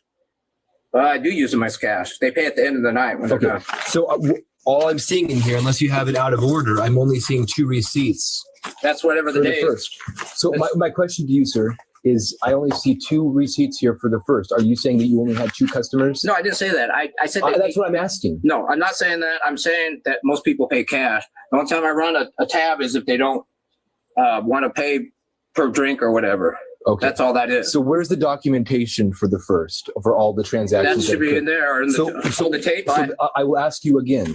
Did you only have 2 customers? No, I did not have 2 customers. Okay. So where is the transactions for the rest of the customers that happened on the first? I don't keep track of them. I told you they order a drink like this guy did. So you have no record of who was here? I don't have no records of who was here. This is probably going to be more comprehensive than we originally thought. We're going to have to go through it. It sounds like you're maybe destroying records. I haven't destroyed anything. Everything's there. Okay, I'm just telling you how it's perceived. I know. I understand. Again, like that guy over there, paid for 3 drinks, which I still owe him 2 more drinks. How do you keep track as far as inventory and tours and all that kind of stuff? We just go by whatever. Yeah. We never have. What about taxes? How do you keep record of your income for tax purposes? Right here. Okay, Here's so my this is daily. everything. That's This is my everything. dailies for that month. Okay. All right, we will look through these. That's for the month of March, right there.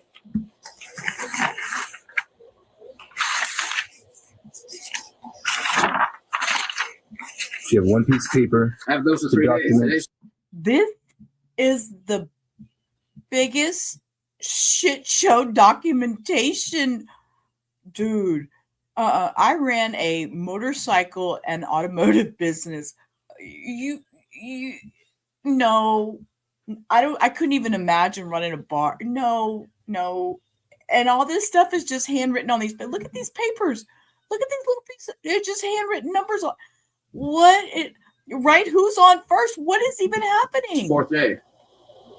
I'm just looking at the first. I know. As officers are sorting through this small stack of receipts, this is when they make a key discovery. There are only 2 receipts from the entire night of March 1st. So the night that Sarah Clasen was allegedly there drinking. Now, a detective directly asks the manager if this is truly everything he has from that night. The manager appears to say yes. That answer doesn't add up for police because they begin a more thorough search of the property, looking for any other records or boxes or storage areas. And as this search unfolds, the manager appears to remain close by, kind of watching. And his continued presence, combined with his earlier refusal to provide basic information like staff schedules, it seems to start to frustrate the investigators. So they begin to suspect that maybe he's not just being uncooperative. Is he allegedly obstructing their investigation in some way? I'll tell you what, the tension in the room, it escalates, and it leads one detective to a firm conclusion. Okay, so what other documentation can you provide to me, or is this all that you have? That's okay. What I got. Okay, we will probably have to search the premises then because I feel like this is lacking. Like I said, people pay per drink. I mean, that's all it is. Okay, so you don't have receipts. You don't give people receipts. I don't give people receipts at all. So you don't use this. I do use that. That's why I ring up. I have that roll. I have to look for it for that day. But that's not, Yeah. Either you can look for it or we can look for it. I have no problem. Did you hear that cop? He said, let's do it. Let's do it. Let's go look, y'all. Come on. Let's go look. Looking for it. that's fine. So just to let you know, we are conducting a search right now. I know. So I do have. So is your sister available? She's in her office. She doesn't have nothing to do. It's something that I. Well, if she was working, we need to talk to her. My sister's not working, so she's an accountant. you said she was in her She said office. she was here. And now, hold up. Your words are fixing to get you in trouble, sir. He just said his sister's the accountant. Oh, y'all. He just, that's just, oh man, you just, is your sister, she's the accountant. Yes, Lois, that's what she's She's in her office. She doesn't have nothing to do. It's something that I. Well, if she was working, we need to talk to her. My sister's not working, so she's an accountant. You said she was in her You said office. she was here on Saturday. No, I did. Who was working Saturday? Somebody, another employee was. Okay, I need you to tell me who that employee was. Why not? Okay, but does that mean she is his accountant or she is an accountant? And maybe it doesn't work for him. It has nothing to do with this. Oh, I have so many more questions. And exactly, there goes her credibility, Lois, right out the window. I don't even know if I want to hear from her.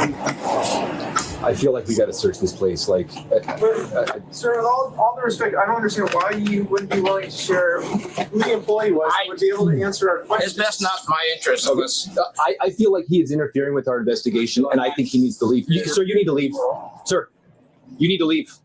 I'm just gonna sit right here. You're not going to sit right here. You are going to be obstructing our investigation, and you'll be in handcuffs. Do you understand? We're here on a search warrant. I'll sit by the door. You can sit outside the door. We are going to search the premises. Do you understand? We tried to make you work. Go sit in the corner. Okay, that's fine. Go sit in the corner. I will. Go ahead. I like to take my phone first. You can grab your phone. That's all. Look for March 1st on there. That's what you want. We know what we're looking for. Thank you. I don't understand why you're being difficult about this, sir. We're just trying to get in and out. I'll tell you what you are doing is you're bringing more attention on yourself. Yes. We were hoping to get in and get out of here real quick. Just don't screw it up. It's all on top there. Don't Sir, you can put it back together when we're done. We will go through this in a You're manner. gonna make it harder for yourself if you do so. Okay. Well, Did he just make threats to the officer? Sir, you need to. Just don't screw it up. It's all on top there. sir, you can put it back together when we're done. We will go through this in a You're manner. gonna make it harder for yourself if you do so. Okay. Well, we'll take care of that. Well, it only allows us to seize the things. Oh, look, what is this? Y'all, wait, what is this? Is this football squares? I think I know what this little paper is right here. We call that football squares for illegal gambling. Shh, don't tell nobody. Yeah, but he's not playing with us. I told you, just right on top there. That's all you can do. Sir, we know what we can do. Thank you for your legal advice.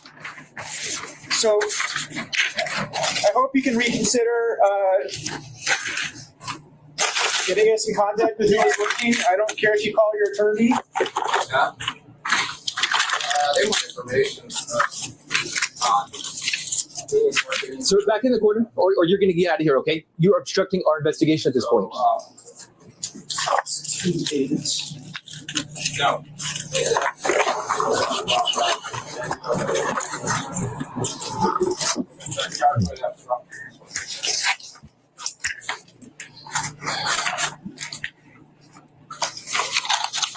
So, are there receipts for every transaction? I guess is what we need to figure out. There's 124.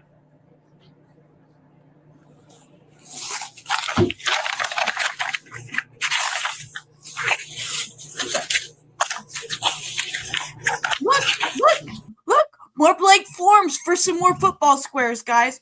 Football, baseball, you name it. Let's do squares. Everybody, put your bets in.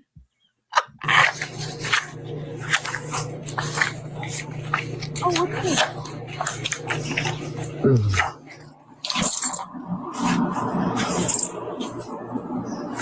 I have no chance to other people. Did you ask me to cooperate, sir?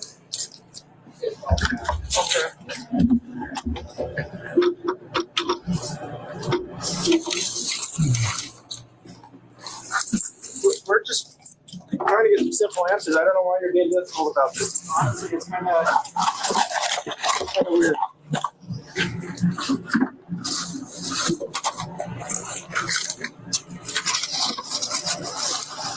Like the whole thing about not letting us talk to the person who worked here. I don't understand why you're being listened to that. Yeah. Okay, and how does he pay his employees? How do you pay your employees, sir? Do you have documentation of that too? Because you are just making a shit ton of trouble for yourself. At no time prior to us coming here were you a suspect in this incident. Your employee's not in trouble. You're not in trouble.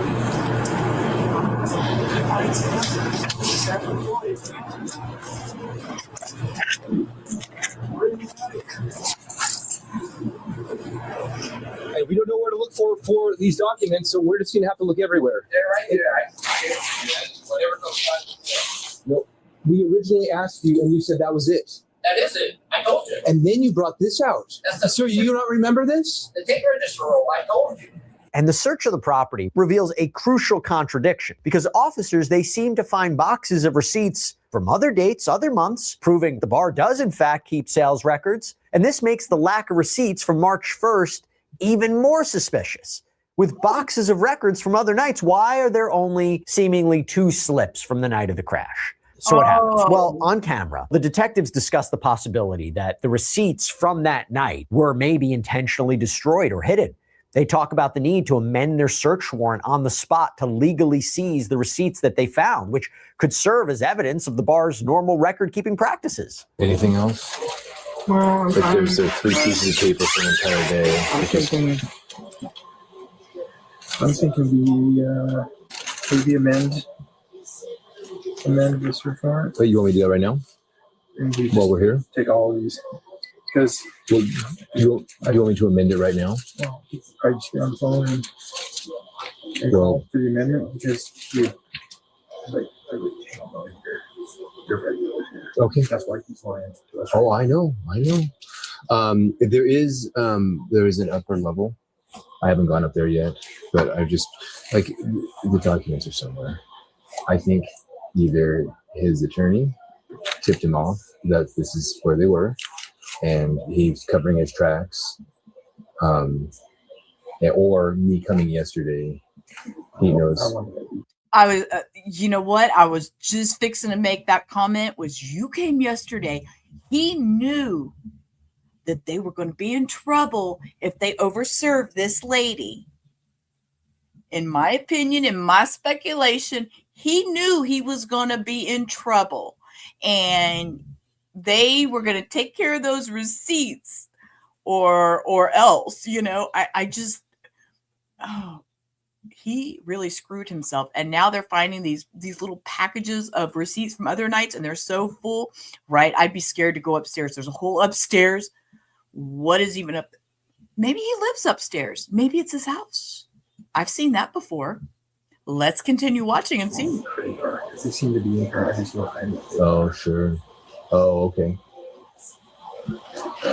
I mean, I can go amend it real quick. I don't think it can be done over a phone call, though. Do you want me to get a patrol guy? I can call Kayvon. I've amended it over the phone. Oh, you have? Yeah. Just call the judge and say, hey, I'm looking for an amendment. We're seeing other documentation with their name on it. Okay.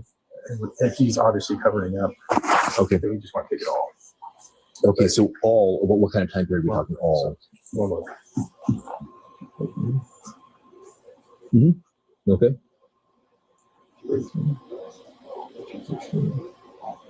Mm-hmm. Oh, yeah, he does. Oh. So he's like, he's destroyed evidence. He knows who they are. But not only that, but he has destroyed evidence. Either that. There's no way. If every time they come, there is a receipt, and there's no receipt this time, there's 2 transactions. We can go back and look at, see how many people are coming and going from this location, and if it's more than 2 people, then he. Hey, I got a good idea. Let's pull the cameras, because he's got to have cameras in there. Let's pull the cameras, guys. He's destroying evidence. Suggestions. That's fine. So, that's fine. Just take it all. Okay. Well, let me. I'd like to. Let me go look.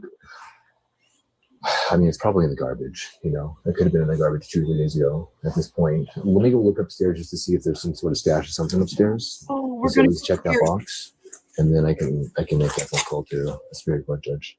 And then this is interesting. Another employee arrives at the Moon Palace, and detectives pull this employee aside, and she provides a narrative that arguably directly conflicts with the manager's version. Because this employee tells police that at the Moon Palace, every single drink is documented on a ticket. The only exception, she says, is if a customer pays in cash immediately right at the bar. And she adds that Sarah Clasen and her group, they were regulars, and that absolutely there should be documentation of their orders from that night. Do you recognize these two? You have to love honest people. This lady, let's give her a short applause. Let's give her, oh, geez. This is my kind of woman. Let me just come spill the beans and tell y'all the truth. People? Trent and Sarah. Trent and Sarah, okay. And how do you know them? Because they come here. They come here, okay. Do they ever cause any problems or anything? And they don't overdrink. They don't overdrink, okay. Not to my knowledge. Okay. No, they're very, very responsible, respectable people. Okay. They come here. This place is not usually trouble. Ever. Okay. No kids. If there's any problems at all, Brad is like, you're out. Okay. No ID, no this, no that. You're gone. He's very, very, very, very good. So I don't know what happens Saturday night. Okay. No. Okay. Well, so we're just kind of following up with a collision that we're responding to. But I will say I've never been dispatched to this location. Mm-hmm. It's not like we're getting lots of complaints from this location. Mm-hmm. So he's really careful. Okay. And he always tells me, you do not make sure you're not overpowering anybody. Okay. You make sure. If somebody needs a ride, call Uber, call something for them, do something. So yeah. We don't have problems here, honey. Okay. I can say never. This is huge, and I'm very sorry. So. Okay, what do you mean this is huge? I've heard it in the news. Okay, you heard it in the news. Okay. Yes. Okay, so we're just trying to we suspect they may have been here before. So we're still trying to like wrap up some loose ends and stuff. But and you said it was Kathy who was working. Yeah. And I'm sorry, I know you told me. Oh, see, here she is spilling the beans. It was Kathy that was working. Shh. Don't tell my boss, that I told y'all this. Don't tell Brad, but it was Kathy. Wait, but what's Kathy's last name? Hope. COPE. Oh, COPE. Sorry, I said Hope. Okay. Okay, and your name was what? I'm Marion. Marion, okay. Marion Stack Sally. Okay. M-A-R. Marian. Stack, S-T-A-C-K. Hey, Marion. Thanks for being honest. We appreciate you. Oh, that's perfect. Thank you. I'm not a troublemaker. No, I didn't think you were. Not at all. No. And please, I hope you were not the one that overserved. You were not there. You did not serve. It was Kathy. Okay. Because from not my personal incident, but the family incident that I am aware of, they are now in I'm going to be quiet. Yeah. The person that served can be in very big trouble if they overserved and let the person leave. These people are really good people. Okay. I mean, I know shit happened, and that's the saddest thing. I feel so bad for that family. Yeah, it's pretty rough, but yeah, we're just trying to investigate this as thoroughly as we can. So this isn't the only stop we're making. We're just we were hoping to get a little more information about. I'm glad I wasn't here Saturday. Yeah, probably. I can't believe anything like that happened. Yeah, I think a lot of us are surprised. I know people who are close acquaintances with her. I not so much with him, but. Well, he's not been working at that job for a while. Right, so he's right. Probably homes it more often. So. Sure. Yeah. Okay. But she's a sweet, wonderful person, caring, kind. Okay. I mean, man, but I know accidents happen. Yeah. No, ma'am. You can be a sweet, wonderful, kind, caring person and still be smart enough to know not to get behind the wheel of a car if you are under the influence. So let's not make excuses. It happened to me driving home. Exactly. You know what exactly. I mean? So. And yeah, we just want to do the best justice for the victim. Right. So can you talk to me a little bit about how you guys like keep track of like records and financials and receipts and stuff? We do cash. Okay. I can tell you that. Okay. Yeah, Brad does his own bookkeeping. Okay. Cash only. Red flags, red flags, red flags. Ding, ding, ding, ding, ding, ding, ding. Everywhere. Cash only. Whoa. Hello. Do we not see a problem? That I don't know. Okay, so if somebody. I don't do any of it. Okay, but so you take orders?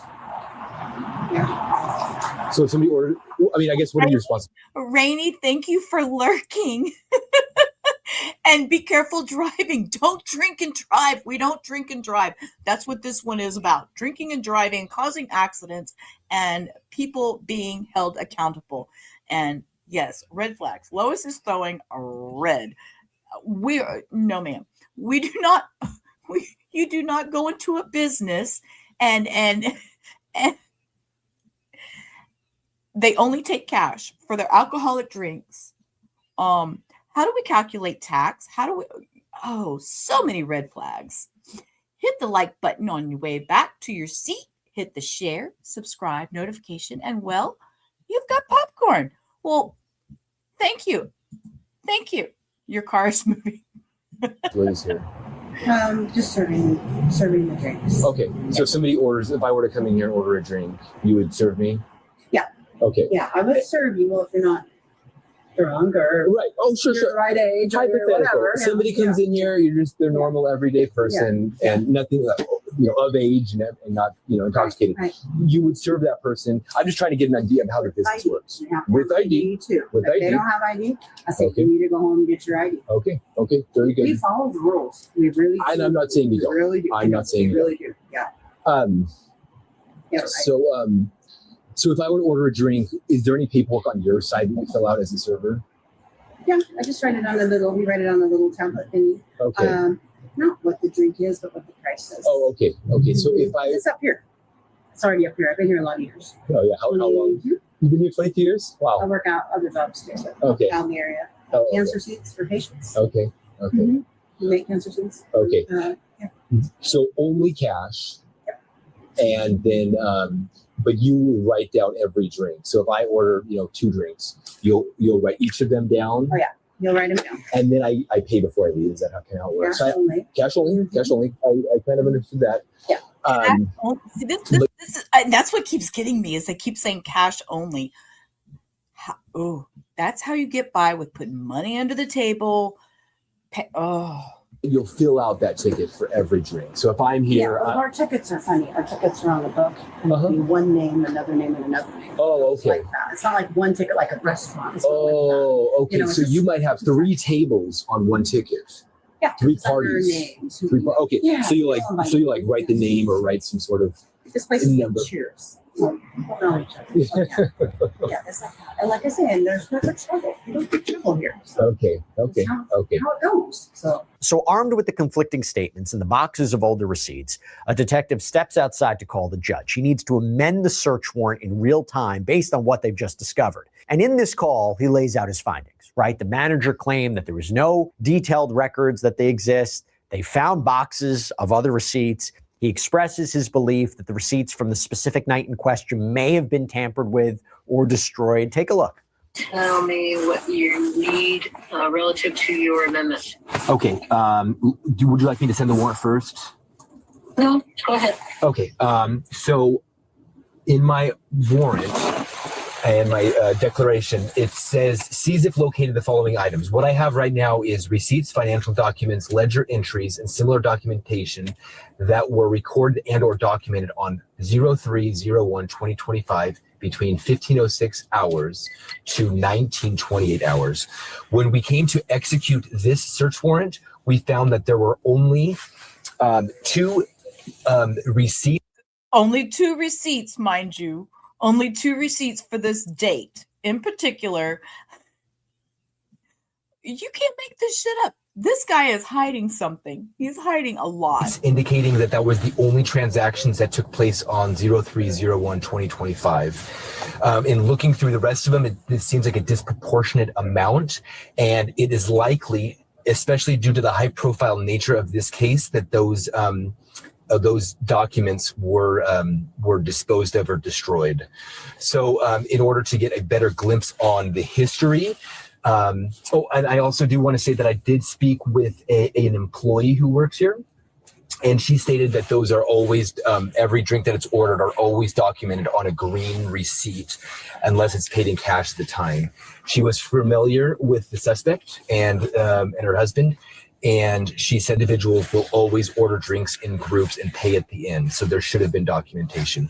I also have reviewed surveillance camera footage in the area and confirmed that those 2 individuals were at this location. So what I would like to have amended is the date range. Instead of the 1st of March, right? I would like to start on the 1st of December through the 1st of March. So here's what happens after further investigation. Yeah, because that way, then he's going to be able to show in a court of law, when all this goes to trial, that these receipts show how his daily operation was. And then just all of a sudden on this one day, March 1st, when this accident happened, all of a sudden there's only 2 receipts. Ma'am, I'm telling you, this guy has gotten himself into more trouble than he ever thought he was going to. Red flags all over the place. Detectives came to believe that the manager hadn't intentionally destroyed or hidden evidence, but he maintained his position, still apparently refusing to give any official statement to clarify the contradictory accounts about the bar's record keeping that night. And for Trooper Sarah Clasen, she is back in court for a hearing on January 7th. We will keep a very careful eye on this because this is a tragedy. You think about Jhoser's family, you think about what they're going through. This is a really, really difficult time in their lives and cannot be easy as all this evidence is coming out and this is moving. Wow, that is a lot. Okay, because I told Lois I would play this. I know we played it on Heos last night. Lois wasn't in there. But before we leave, I'm going to play this for Lois, and then we're going to drop out, and I'm going to go for the night. So, Lois, this is for you. Here's your hidden true crime. Crime. This is Mocking Media. Mocking Media, I will drop the link in the chat. If you are not aware, they have some of the best comedy parody, and these are only parodies. You know, there's some crazy creators out there, and Mocking Media is one that is on the ball with it. So with that, this is Mocking Media, and I will drop it with that. And then we will go.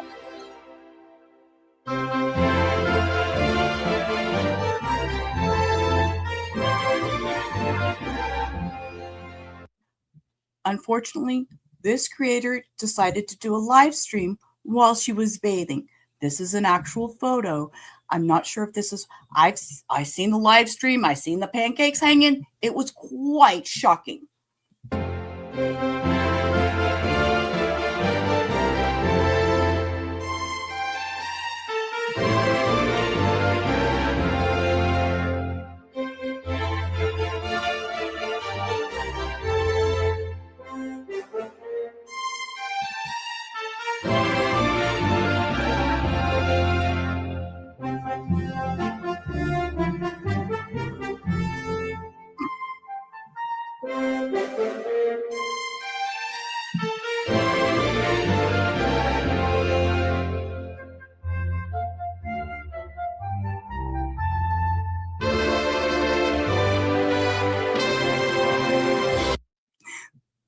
There's your Lauren.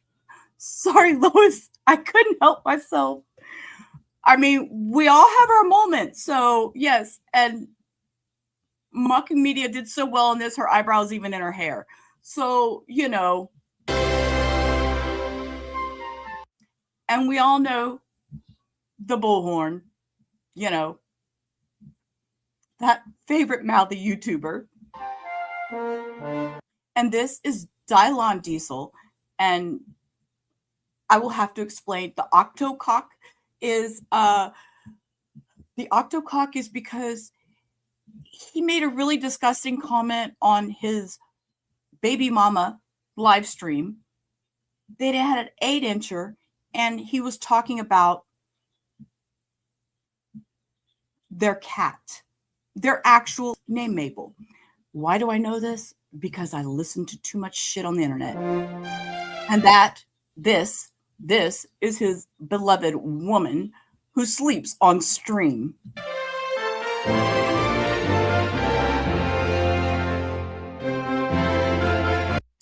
And this, I won't even put his name out there. We just call him Lemon because he has a history of pooping on couches. So there's Lemon and the poop. I won't even go into who he is because he's irrelevant.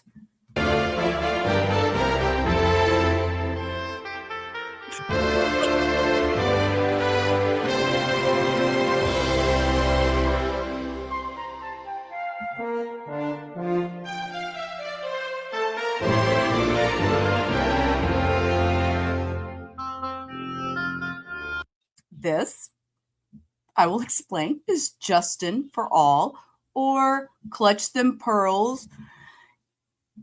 He adopted a monkey named Remy Pearl that we hardly ever see anymore. But Remy got his own channel and all kinds of drama over there. And Remy pulls out his little hair plugs. That's what I can tell you about Clutch.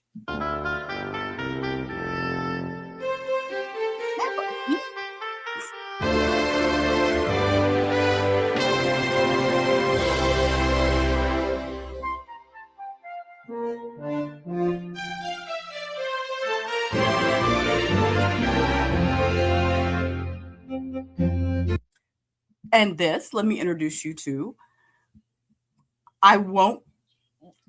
yes, the monkey, Remy, she will pull out his hair plugs. He's got hair plugs. Justin has hair plugs. You know, he does his makeup and everything nicely, but he has hair plugs. And yeah, the monkey pulls out the hair plugs. There's video of it, okay? And this shit's on YouTube. You can't make this shit up. It's on the tubes, people.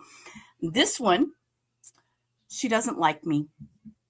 Don't know why. Don't care. I tried to be nice to her. She makes some funny little parodies and stuff. She tries to talk about autism. She should have left the two totally separate. I'm me, I'm mouthy, whether I'm here doing true crime or I'm talking shit. I'm me. If you like me, you like me. If you don't, you don't. We're not all made for everybody. So anyways, she does skit parodies, and she wants everybody to show them on her channel, on their channel. So she goes around to all the drama channels and says, play me, play me, play me. Here is my parody of whoever, whatever, play me. Some of them are funny, but it's a pick me type thing.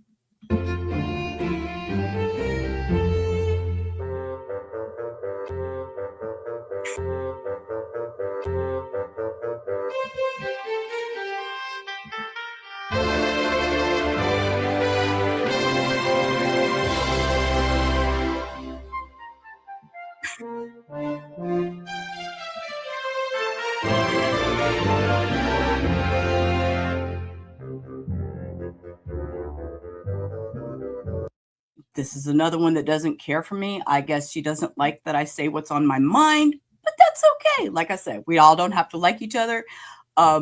This is PJ, Dolly Vision's girlfriend. Other half. Better half, other half, whatever. She doesn't like me. It's okay. She thinks she's a queen, a princess, something. I don't know. Hannah.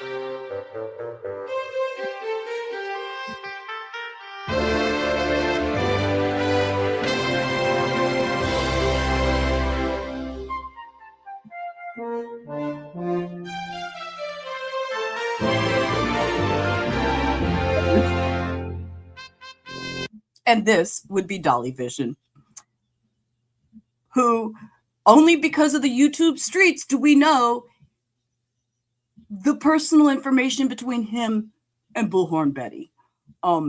Yeah, like I said, you can't make this shit up. It's out there on the streets. When we're done with this, I'm leaving for the day, y'all. This is insanity. I'm gonna be canceled after today, so it's okay. Hannah's seen this, so she knows, but she hadn't heard my comments on it.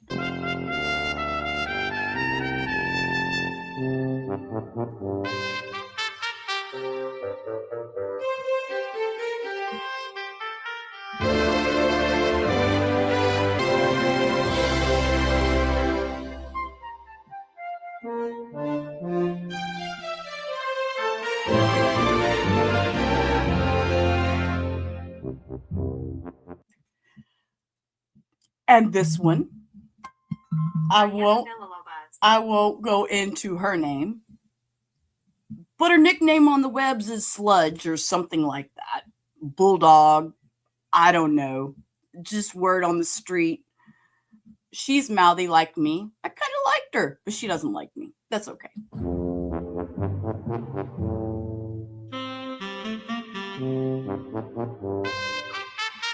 I didn't realize that said stuffed Bullhorn Betty. Oh, holy shit. Oh, mocking media. Oh, y'all say things that...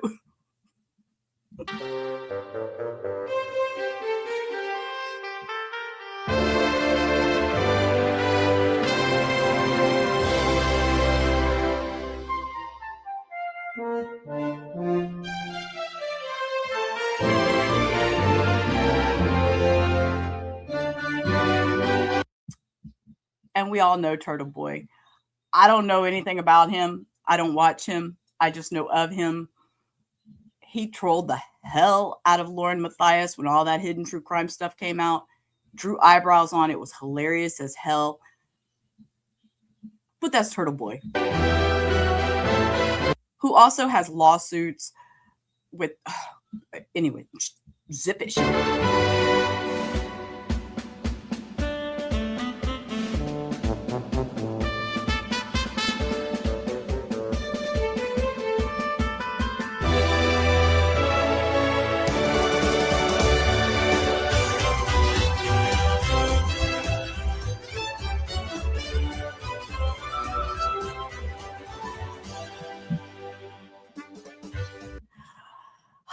So if you don't mind, go give Mocking Media a big thumbs up and a thank you for that.